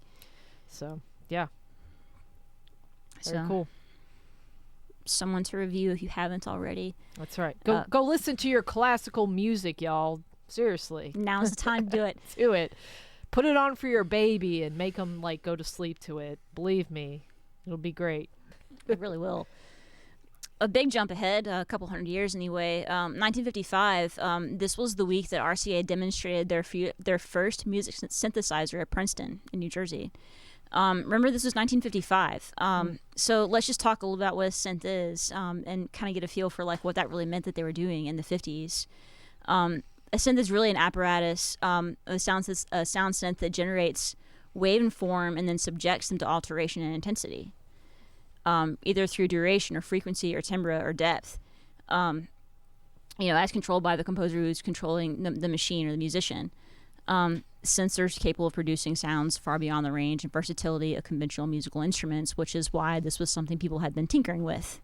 Sometimes you hear sounds in your head and you can't get there, but there's a way. If you can hear it in your head, you can make it happen. This is what they were doing. The first electronic sound synth was still an amazing, even though it probably took up the size of this whole wall in front of us, it was still an amazing feat. And it was developed by the engineers Harry Olson, who we'll talk about later this year actually, and Herbert Bellar. And they were commissioned by RCA, working out of the lab at Princeton, like I said. The information at the time was fed to the synth and coded on a punched paper tape. Yeah. They didn't even have the cards back then. This was the 50s. Right. And they were commissioned to do this for research into the properties of sound. So they were exploring sound itself, and they were using the synth as an avenue to accomplish this research. Dude, wouldn't that be awesome? Be Yeah. like, here's a bunch of money. Go research sound. Just learn more about it. I don't care. Go Just do things. Come to tell me new sound. stuff when you come back. That'd be amazing. This is what they got to do. Somebody's got to do it. Yeah. I'm glad they did. And so it actually did attract composers at the time who had been seeking to make the sounds in their heads a reality, to extend the range of available sound, or to achieve just total control of their music. So synths wouldn't become affordable really for about 20 more years, but this was the first one. Well, I mean, you got to buy a whole room, For this one, equipment. yes, it was not portable. Yeah, no. Its nickname was Victor, like the little dog, because it was an RCA project. Right. The little dog. So are you familiar with Wendy Carlos? Some. I think probably we don't know what you know. I believe Wendy Carlos was the first one to play Mozart music on a synthesizer, tying both your subjects together there. Wow. I'll have to. Is there? There's a link for that. There's a link for that. There's always a link. There's for probably that. no. There's I'm an just app wondering for that. if I could check it out later. I wonder if her We'll check it performance out. was What recorded. was Wendy Carlos? So I would love to It see that if I could find it previously somewhere. known as Walter Carlos, I think. One of the first, I don't want to say the first person, but one of the first persons in public to have a sex change operation. Oh, wow. Two firsts. That's cool. All right, so go check that out. Go Google it. Get some more info. I'll definitely look that up. That's cool. Moving on to some bands doing things for the first time. This was when Steppenwolf put their album out, which of course gave us Born to Be Wild as well as the Pusher. Both of those were used in the '69 film Easy Rider. In '69, this was the week of Beatles' last stage performance. Ah. On the roof of the Apple building. On the roof of the Apple building.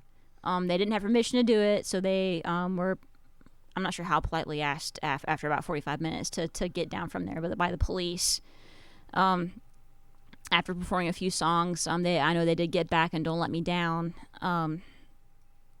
When the crowd gathered, the police shut them down. And it was the Beatles' last public performance, sadly. Famously cited as the Beatles' last concert, the rooftop gig was also their first live performance in more than 2 years. There had been some, dissension among the ranks, of course, as we know. While they played All You Need Is Love and Hey Jude before a studio audience on television during that time, those numbers were heavily bolstered by a backing track, so it wasn't really a performance. This was their last, performance. They had also made a small break from tradition by varying their classic stage placements, too. Just a couple things that you don't really realize about the Beatles. Lennon stood in the middle in that video. If you look at all their other concerts, didn't. Harrison was just to his left, who's usually in the center. Another thing you see in that video, the Telecaster that Harrison was playing throughout that whole rooftop concert was custom made for them by master builders Roger Rosemini and Philip Kubicki as a gift from Fender. In California, the company was launching a new line of all rosewood guitars, and they wanted Harrison to have one, so they gave it to him. You said all rosewood? Yes, guitars? all rosewood Tele. And they gave him the prototype. Wow. Because obviously Harrison was good publicity. And they flew that guitar to England on its own seat on an airplane. Oh. And it was hand-delivered to the Apple headquarters Nice. for Harrison to try out. Wow. And the builders actually weren't sure what would happen to that guitar for about over a year until they bought tickets to see the Let It Be film, which is the last project they worked on, and they saw him playing the guitar. So that was I'm sure a heartwarming experience. That was pre-Zoom days where they couldn't just call each other. How's the guitar doing? Yeah. 1970, Simon & Garfunkel gave us Bridge Over Troubled Water. 72, Al Green gave us Let's Stay Together. I love 73, Elton John issues his 6th studio album, Don't Shoot Me, I'm Only the Piano Player, in the U.S. And it features 2 of his most popular songs. It gave us, Crocodile Rock. And also, and this was Vietnam War, Daniel. In 1985, this is about the time that the Grammys occur. And of course, it did in 85 this week, too. While all the stars were in town for the American Music Awards, We Are the World was recorded in L.A. Yes. Lionel Richie hosted the awards, but he also cleaned the house, winning 5 out of the 8 awards as well that he was nominated for. And after the show, they headed to A&M, he and Michael Jackson and the whole slew of people they had recruited to record We Are the World. Which he wrote with Michael Jackson, and they just finished it like the night before. I don't think they went to bed. The story goes. They were on a timeline there. Probably other things involved in that. Possibly. It was produced by Quincy Jones, and they didn't go to a party after the awards. They went to go get this done. And of course, this was a project for African famine relief at the time in the 80s. And let's see. Went pretty big too. I mean, yes. It was. I don't know if it might have been number 1. I have to look up the stats on that, but all over MTV for a while. It was. I remember it. Yeah, it was. It was everywhere. Yeah. So this brought together some of the time's most well-known people. And Quincy Jones sent out some special instructions to everyone who was invited to participate before they came in. And the instructions were that you were to check your ego at the door. And Jones produced... I mean, you got a bunch of rock star divas all in that room, so... But they did sell 7 million copies, and it did raise $60 million. Wow. This is 85. It's pretty good. Yep. So, I mean, on that record, I mean, like, again, so many people, but the highlights probably Cyndi Lauper, Huey Lewis, Kenny Rogers, Willie Nelson, Smokey Robinson, Tina Turner, Paul Simon, Stevie Wonder, Ray Charles, Bob Dylan, all of these people doing this. I can't really imagine being in that room, can you? It's kind of like when Dan they did, Aykroyd, too, you know. It's kind of when they did, like, the hearing aid and the Band-Aid. Yeah. Band-Aid was 1 year prior, and that's how they got the idea. Yeah. Well, not even a little over a year. It was Christmas of '84 when they did that. So, right. Yeah. But it was like this time, though, like like a little earlier. So, yeah. We I just guess 13 months later, Do they pretty know much. It's Christmas Over There song? Is that one? Yes. Yeah, that was recorded in the UK. And that was Bob Geldof putting that together, as I recall, Yes, and right? they got the idea from Bob Geldof to do this. 1985 gave us Seventh Star, Black Sabbath, but not really. It gave us what? Yeah. But Seventh Star by Black Sabbath, but not really, because Tony Iommi was kind of the Lone Ranger on that. But he kind of got left. He didn't think he was going to be the only member of Black Sabbath to do it. It was not intended to be a Black Sabbath album. Tony Iommi was really just keeping himself busy. Yep. Good. But Staying out of trouble. Yeah. But trying to as best as he could. But he thought at least Geezer Butler was going to play with him. But he left the band in '84 following the Born Again tour, and that's when Tony Iommi got busy by himself. And he intentionally tried to write songs that didn't sound like Sabbath, thinking that it was not going to be Sabbath and he wasn't going to do it. Right. Just to kind of push his horizons. So it didn't work out with the producers. Ended up doing it under the Black Sabbath name, even though he was the only one. It still got good reviews at the time and still does. Well, they pushed it or something. They pushed it. They did push it. Much. It sounds a lot more like blues rock maybe than traditional Sabbath, even though there's a lot of blues elements in Iommi's playing. The original plan was to hire an all-star lineup of guest vocalists like Robert Plant or Rob Halford or David Coverdale and others, but the logistics and tracking people down just kind of didn't really pan out. So Iommi recruited Jeff Van Holt instead, whose only claim to fame was playing the lead role in Jesus Christ Superstar. Well, you know. But it's kind of funny because Deep Purple's original vocalist, Ian Gillan, who sang on Sabbath's Born Again album, also played that same lead role in Jesus Christ Superstar. So it's ironic, I guess. I don't know, he kept going. He tried to get Butler to come back, but he wouldn't do it. His wife and manager, had agreed that it would be a good move, but the next thing we knew, Geezer had signed on with Ozzy to play in his solo group, leaving Iommi kind of out in the cold. And he did the album by himself. The rest of the band did consist of Hughes and bassist Dave Spitz, drummer Eric Singer, and the keyboardist Jeff Nichols.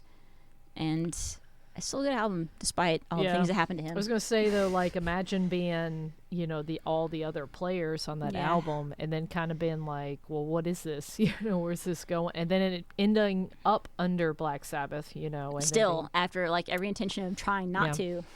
Like, I don't know. That's crazy. So did you have any more historic dates for today? Because I can add one in. What year? 1970. Go for it. So this happened yesterday. Well, overnight between yesterday and today in 1970 was after a show at the Warehouse in New Orleans. The Grateful Dead got busted in New Orleans for drug charges at their hotel. Not for the first time. Yeah, I saw. Well, not the first bust, but there was the big bust in New Orleans. Yeah. That ended up resulting in the song Truckin', because they talk about their bust in New Orleans in that song. So the band was at the hotel earlier in the evening. Garcia had gone out to just hang out in New Orleans, and then the band got busted, and they were all taken to jail, and Jerry got back to the hotel room late, and when he got to the floor, it's like, well, this isn't kind of normal. It's awfully quiet. There's like no groupies, no band members, no party. What's going on? And he kind of walked down the hall and looked in one of the bandmates' rooms, and here's a cop looking for evidence, and the cop looks at him, and he looks at the cop, and it's like, so I guess I'm under arrest, ain't I? Because that's what you're here for. It's like, yes, sir, you're under arrest. Come with me, and yeah. And they didn't play New Orleans for 10 years after that. I would probably not come back either for at least 10 years. I wouldn't think they had a choice in that one. Well, speaking of Iommi getting left and what Ozzy was up to in the 80s, 1989, Gary Moore released After the War, which was his last album, I guess, before his return to the blues, and Still Got the Blues, which all of his guitar players know him for. It had elements of Celtic music instead in it. On one of the more popular tracks, Lead Clones, Ozzy Osbourne, which Gary Moore had worked with before he teamed up with Randy Rhoads, shared lead vocals with him. And the song kind of intentionally pokes fun at bands like Kingdom Come, who were popular at the time, and it was based on a Led Zeppelin type sound and image. And Ozzy just said that song was great fun, and it was an honor to record with Gary, he said at the time. And a lot of people don't realize that Ozzy and Gary Moore had worked together like that before. And Morgan paid tribute in the album to Phil Lynott, of course, his longtime friend and colleague, with Blood of the Emeralds, like a true Irishman. So it's a very cool album. You should check it out. 94 brought us Alice in Chains' Jar of Flies, which is one of your favorite things, right? I am a major Alice in Chains fan, I have to say, man. The more I listen to him, the more I'm just like, oh man, there's so much good stuff. It's good writing. Imagine being a band on the road and supporting your really big album. You've been on the road for a long, long time, and the album has gotten you singles on the radio, and you're wrapping up this tour, and you're coming home, and you're on top of the world, right? Like it's the greatest day ever. But when you get home, you find that you've been kicked out of your place. And all the excitement, they forgot to pay the bill, I guess. Well, that happens too sometimes on the road. It's like, you don't have access to, especially like back then. This was in 94. We didn't have really convenient billing and invoicing like we do now. So it wasn't like you could pay your bill online. But somebody didn't call the landlord or have somebody send them a check. And they had no place. So that's kind of where the EP comes from. They had nothing but time when they were in kind of a holding pattern, and they were, stuck together in a small place, and that's where Jar of Flies comes from.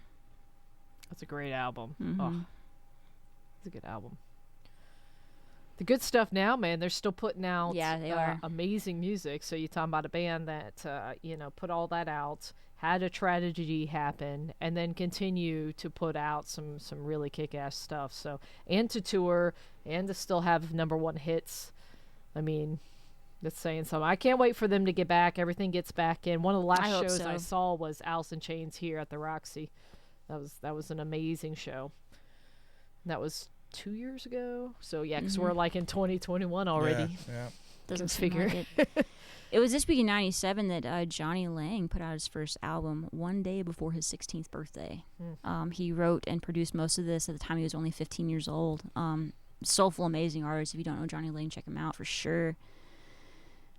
In 2014, this was when Motley Crue said they weren't going to do it anymore. They obviously we know that they kind of went back on that. A couple times. At a press conference, all 4 of them signed a cessation of touring agreement, which no one's really heard that before or done it. But they had one drawn up and they signed it, preventing them from ever touring it's probably again. A blank piece of paper too. Yeah. With their names on it, maybe. They announced their final tour and agreed that after that they were not legally able to perform as Motley Crue again. Of course they reneged. Vince Neil had said, we started talking about it a few years ago, and we didn't want to be one of those bands that maybe have like one guy left and there's somebody's brother or cousin or something like that performing under the name. We want to go out with the 4 founding members of Motley Crue. We want to go out on top, and we want to leave a legacy of a band called Motley Crue that was the original. And I guess that was the idea behind wanting to do it. Right. As you know, it didn't last. They're actually scheduled to be back here in Atlanta later this year if they get to do it, with Def Leppard and Joan Jett. So we'll see. Yep. I don't have any news on that yet, so I'm still kind of waiting. Yeah. As we go through this, of course, now, like, this is the first sort of week of, I feel like people are making a little bit more definite plans about what 2021 is going to be. So we'll start updating everybody here on the podcast what's going on with all of your tours, like I said, and concerts and stuff. We'll let you know. Most of the stuff, if they rescheduled, is tentatively supposed to still happen, unless we find information otherwise. And there is one that we'll talk about today that was supposed to happen, and they have officially said as of this month it is not happening. So we'll talk about that. Well, that's about all I've got. I mean, this is the week of the music awards traditionally, so it was this time last year that Billie Eilish, just after her 18th birthday, cleaned the house out, basically, getting 5 out of the 6 awards that she was nominated for, and kind of surprised everybody. Between her and her brother, Best Vocal Pop Album, Record of the Year, Album of the Year, Best New Artist, Song of the Year, and her brother got Best Producer of the Year, Phineas. So pretty exciting day for her. And little girls everywhere started dyeing their hair green. That same shade of lime. Absolutely, they did. It's pretty much, that's the start of that. All right, that was This Week in Music History with Julie Tew. We went to old school of rock and roll. This time, we are going to pause the music, of course. We're going to talk a couple stories for you guys today, which is everything that happened this past week. And it's actually been a slow and a not slow week. So we're going to talk about that. I don't know, my volume dropped. There we go. All right. So Chris Cornell, we've got a lot of Chris Cornell fans out there, of course. Very excited to announce that we have more music coming out from Chris Cornell, of course, after his death. So his wife, Vicky, reveals that there's going to be a second volume of recent covers. So you guys remember they've already put out a couple. You've heard a bunch of them on the radio, a couple of the covers. And so there's going to be another one, of course. He put out last year, of course. This was already last year's. Wow. They released No One Sings Like You Anymore. And it's basically a collection of covers that he had done over the years. The Widow, though, said there's going to be a second volume to this. So, very exciting. And there's volume 2. It's basically what makes it special, she said, is that he mastered it and sequenced this. So, this is all Chris from the start to the end. So keep it true.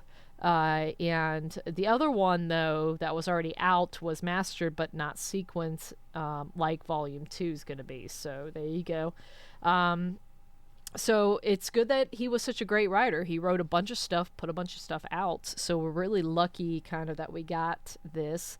The first volume, of course, had Prince's Nothing Compares to You. Heard that a couple times. The Guns N' Roses Patience, which gets played a lot on 100.5 The Rock. And it hit the charts in 2020, made a big hit. And the physical version of the cover set is due March 19th. Ooh, okay. So you can pre-order those now, actually, in anticipation of that. So very exciting. All right, so some unfortunate news, of course. We lost the Animals guitarist Hilton Valentine this week. He was 77. One of his big, of course, calls to fame was the guitar work on The House of the Rising Sun. And he was also was in the Rock Hall of Fame. So he was a Rock Hall of Famer. And he died January 29th. So that's pretty recently. It was a statement got put out by his record company, but they did not put out a cause of death. So they said basically, the record company, we are privileged to serve as stewards of the Animals catalog. In this passing is truly profound way, felt by the profound way by the entire Abaco family.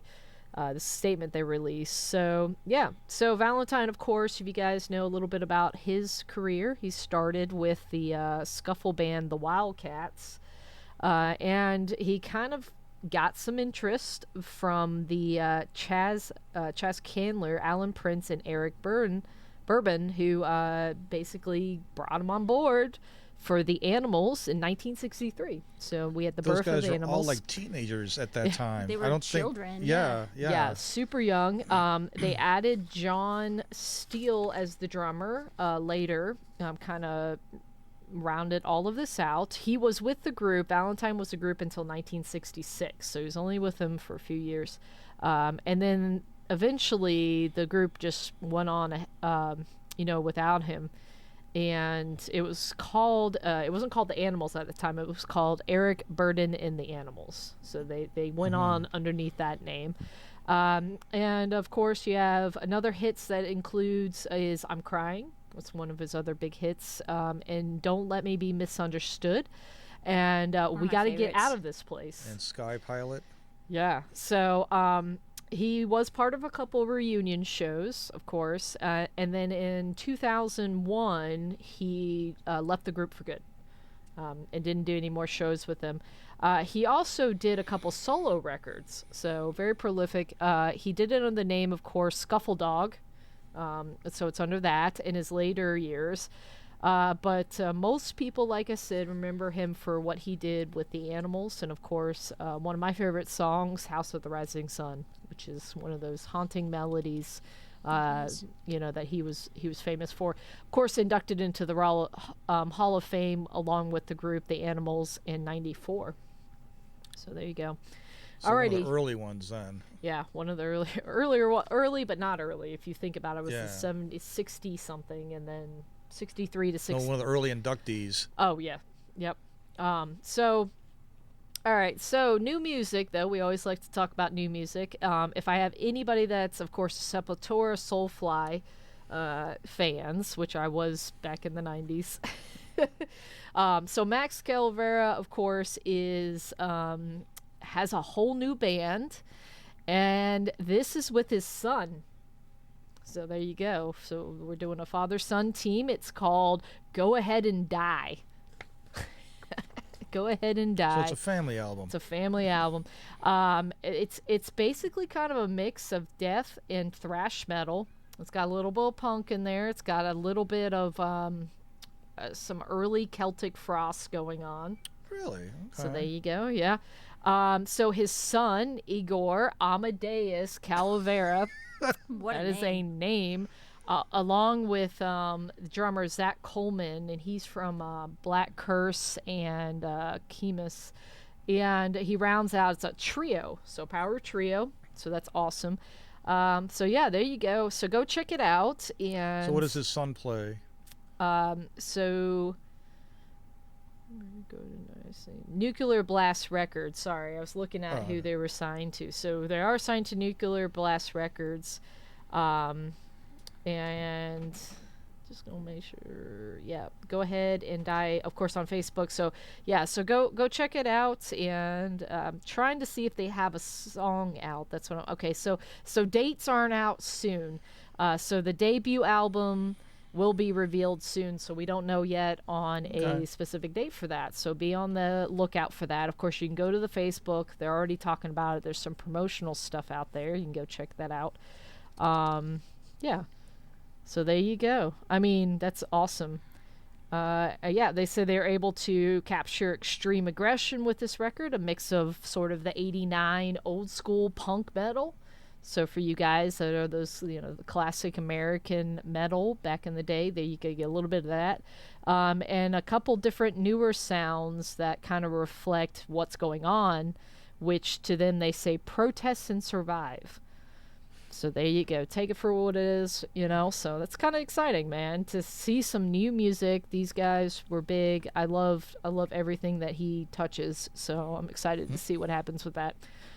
Alrighty. Of course, I got to talk about my pumpkins, Smashing Pumpkins, putting out Machina 2, which it's going to be in a recent interview, Corgan has stated that this could be close to 80 song tracks on this.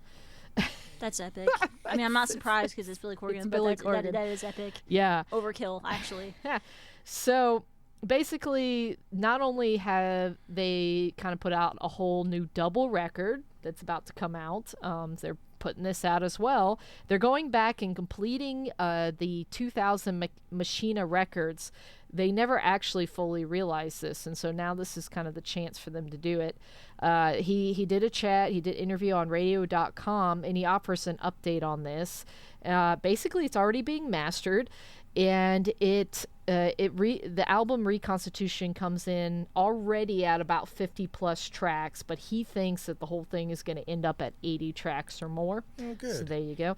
The original lineup of the group, of course, finished in 2000 with the Mechana and the Machines of God, but this one is going to be the companion to that, Machina 2, / the Friends and Enemies of Modern Music.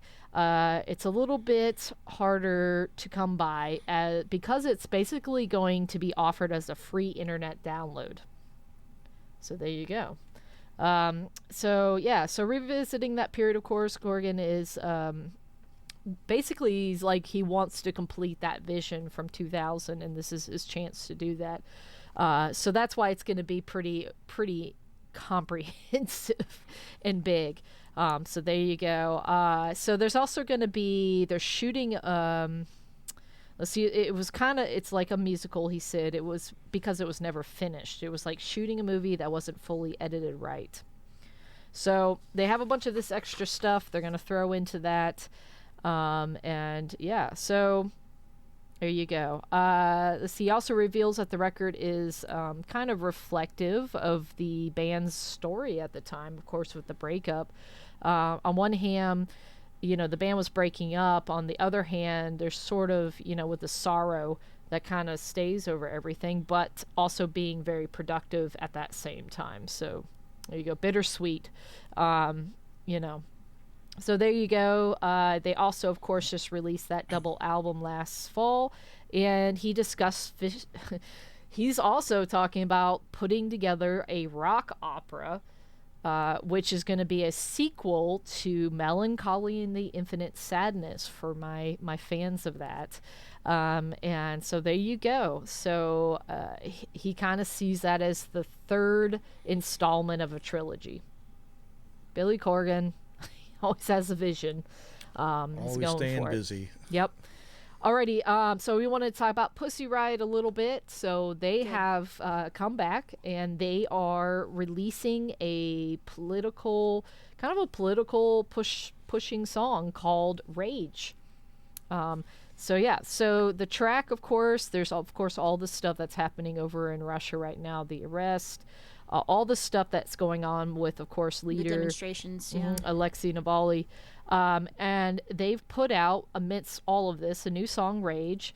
And they are basically, let's see, it's with Chris Goretti, who co-produced the track, with Crazy Demixon. So basically, this was supposed to arrive later in the year when they put out their debut album of the same name, but they decided to go ahead and put it out now because of everything that's kind of going on right now. Along with this, of course, with the song, they're calling for the release of Navalny and all political prisoners, including the group's own Misha. Yeah. I was just gonna say she got arrested like last week. Right. Mm-hmm. She's under house arrest, and she has a potential 2 years in jail for posting and participating in the protest. So there you go. She basically put up some stuff on a statement, and that what's happening is unacceptable and Putin must go. Of course, that landed her pretty quickly in trouble. And it to coincide, of course, with this release, they are asking fans to participate in a campaign to demand the release of these prisoners. So starting today, February 1st, they can post a variety of 10-second clips or this basically photo with the hashtags #Free Navalny, #Free Riot, #Free Political Prisoners, in Russian. Of course, it translates basically to "It enrages me." And supporters can attach the link to the Rage video and boost the message with their own words. So they're trying to get the social media machine involved in this with what they're doing here.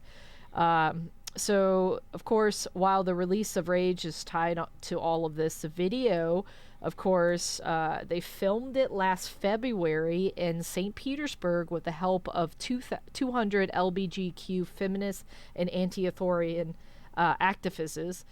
During the shoot, of course, it was raided by the police, and the electricity to where they were doing this was cut off abruptly. And, of course, they were accused of spreading gay propaganda, and 12 activists, including, of course, Tolan and Kintonogova, basically Misha, they were detained for several hours. So, yeah. So, lots going on with that. Very interesting, again, how music kind of intersects with, again, politics. And Can I add something to that? yeah, go for it. So this is something they were talking about on Rachel Maddow's show last week. So they had all these protests were happening all this weekend, and leading up to this weekend, the pro-democracy movement people were getting online together in order to practice their English language skills together, particularly focusing on working on getting American accents, because their plan was, they knew that there was a good chance they would be getting arrested, and the plan was that when they are arrested, they want to tell the authorities in English that they're American citizens, in order to point out that, you know, I guess the most well-known democracy in the world, they're like, you know, we're with those guys over there. Oh, okay. I got I didn't realize that. I thought it was just to appeal to American media to try Probably to get more some of story that out. too. Yeah. Right. Yeah. Right. But Wow. I think they're just really trying to stir up international attention Right. of, you know, Their plight, this basically. Putin thing's got to stop. Yeah, well, I mean, how long is he going to live? But yeah. Alrighty, so keep checking that out. It's interesting. You know, as I said, music is often there at the same time as the catalyst for change. It's very interesting how that often corresponds. It's one of the things I always talked about here, which is like to see what music comes out here in America during this time of sort of change and upheaval, and, you know, I don't know. So we always look at that. We'll keep you updated.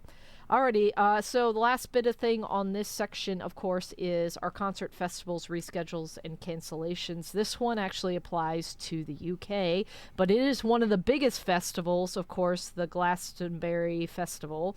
Was supposed to go ahead as of pretty recently. They have announced that it is now rescheduled for a second year in a row. So it is not happening this year either. It would have been the 50th anniversary of the festival, but it's not going to happen because of the UK restrictions as well as the variant that's kind of taken off there in the UK, so they're not doing it. So last year, of course, they did the whole secured a ticket in October 2019. They rolled it over, and now it's a guarantee for the next year, the chance to buy it for 2022. So you're not losing out, but it's just getting rolled over. So that doesn't mean that you could probably get a refund. So it's the whole mess with all of that, of course. So the decision of obviously to call up the festival is the second year in a row that this happened. Despite the best efforts made to basically get to the farm, which is the Worthy Farm, and a bunch of the artists on stage pushing for it, but it's not going to happen, of course. The headliners would have included, of course, Taylor Swift's Sir Paul McCartney and Kendrick Lamar. So we'll see, 2022, guys. Mark that on your calendar. It's moving to next year. And we'll keep you updated on some more of these dates as they come in, as they change or not. As far as I know, the Hella Mega Tour is supposed to still happen this year. We'll see, as well as, of course, we talked about the Weezer Green Day tour is also supposed to still go ahead as scheduled. So at least we're getting some stuff. We'll see. Better than nothing. Better than nothing. Alrighty, guys, and this is the end of the road, and this is where we're gonna. So soon? Yeah, this is we've been talking for almost 2 hours, man. I know. You were talking about Sepultura earlier. Yeah. What does Sepultura mean? Sepultura, I don't know. Okay. Just wondering. I don't know. I always wondered about that. Yeah, I don't know. I had to look that up. I used to know. I used to know all of that. We should look that up. Somebody should go look that up, and we'll have that answer. All right. Alrighty, so we're going to end up at your friendly neighborhood bar, of course, at the end of our trip. And we talk about two things. We talk about, of course, drinks, local drinks, and not so local drinks. Tonight, of course, we have Wild Heaven. They have a Karelian warbler. I showed you guys that earlier. It's the Portuguese word for grave. Huh. There we go. Yes. Like Sepultura? the one Yes. you get buried, grave, like the one you would get buried in. There we Thank go. you. There we go. All right. So this is a blueberry sour ale. So you guys check it out. Wild Heaven. Yeah. So yeah, it's a mixed fermented ale brewed with fresh Georgia blueberries. These They are are good. aged 6 months on the house on our house wild yeast cultures. So here you go. That's my pick for the week. You guys can find that out. That one's fun. If you guys like sours, I love sours. This one's really sour. It's super, super sour. It's like a sour blueberry pie. Like if it's just blueberries in there. Like very tart. Very tart. Yeah. Like a tart. There you go. Blueberry tart. It's probably more like that. So we'll have some other beers for you next week to try out, because I always like to try new things. Alrighty, and our final thing, of course, since we're at the bar, we have to talk about sports ball. We got to talk about, going to the Super Bowl, classic rock commercials invading the Super Bowl. So we're not going to talk about the sports stuff. Sorry, guys, not sorry. We're not gonna here. talk This is not a about- sports podcast. Totally This is a fine. music podcast. We're not going to talk about that one. We're actually going to talk about how this year, the commercials that we have, the famous commercials that happen, are going to have a bunch of classic rock songs featured in them. Uh-oh. All right, so they're going to be songs, of course, by the one and only Beatles. I've Be heard in of there. them. Bill Withers times. and Lou Reed also. will Together? be- yeah, they'll be heard during the big game. So this is Super Bowl LV. They're going to hear songs by these guys. All right, so the first one, of course, let's see. Of course, real quick on the game, there's only going to be 22,000 fans in the usual 66,000 seat stadium. So definitely less capacity on this one. One company casts actors who basically live together so that hopefully, since they live together, they won't, safer. Another brand, which basically runs sports at every bowl for the last 37 years, announced that it would basically launch a campaign during this for COVID awareness.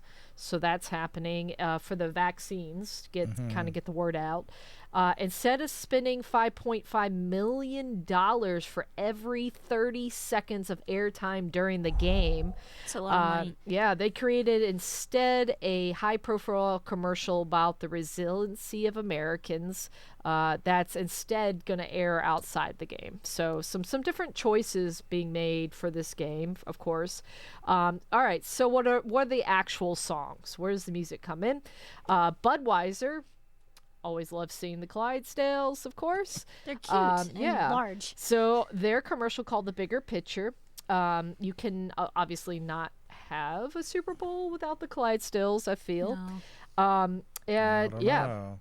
So the beer brand, they have run a commercial in every Super Bowl game since the mid 80s. I was about to say my whole entire life. I don't remember a world without the Budweiser Clydesdales. So instead, for the first time in 37 years, Budweiser is spending their entire advertising budget for the game instead to promote the awareness for COVID vaccines. So there you go, Budweiser. That's a great cause. And they partnered, of course, with the Ad Council and COVID Collaborative to make an ad.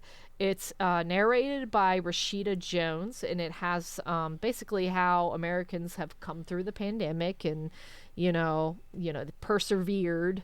And this is where Bill Withers' Lean on Me comes in. So that's going to be, and they will still, though, you'll still see Anheuser-Busch during the game, but as Michelob Ultra. So you will see some advertising for that still, but there you go. Alrighty, Mercari. So Mercari is basically an app that connects people looking to buy and sell things. It's kind of online app that you can get put on your phone. Their commercial called Back and Play. It's going to feature the 1967 Beatles hit Hello Goodbye. So that's going to be in there.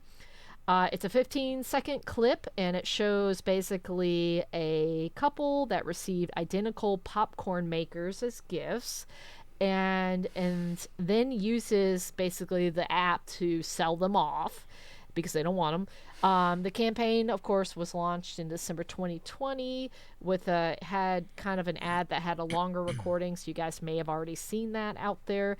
Of course, because of the pandemic, this is the one that hired the actors that were already living together, and so they didn't have to bring any other actors in together to risk anybody. So there you go.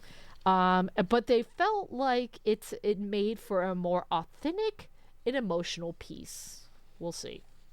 You guys can determine that when you see the commercial. Okay, so all right, so Michelob Ultra, of course, is going to have a song on there called Happy. The commercial is called Happy, but it premieres Herbie Flower's famous bass line that's on Lou Reed's Walk on the Wild Side. So the bass line's going to be on there for Michelob Ultra, totally walking on the wild side, Michelob. There you go. And it features, of course, a couple athletes, Peyton Manning, Serena Williams, Alex Morgan, a couple other ones, enjoying their life with friends. As a voiceover questions whether men and women are happy because they won or if they won because. There you go. Okay. All right. I'm going to leave you this with the final thing. But none of this has anything to do with the song Walk on the Wild Side. No, yeah, well, it's... Those lyrics are conveniently left out. Right. Okay. Just making sure. All right. Thought we were Didn't attaining say- new high ground in American culture. No, I'm just saying, at least we have some music involved in this, some Makes it- classic rock involved in this. Mm-hmm. I'll Okay. never did watch the Didn't commercials. say it was going to be amazing. They're trying. They're trying. All right. The last thing to leave you guys with, of course, Uber Eats is putting out a commercial called Wayne and Garth Are Back. All right. They So, are? yeah, Mike Myers and, of course, Dana Carvey. They brought back their Wayne's World characters for this. Really? And, yeah, they had some fun with their inability. For copyright reasons, they couldn't say Super Bowl in the commercial. You can say Booper Soul. Yeah, so so basically, quote unquote, we said we just wanted to say that we'll see you soon for the ... game. Myers said, for legal reasons, cannot be named. They alternated this from Big Bull to it Big Bull or Gigantic Bull, and hinted at another spot that would be coming on the day game.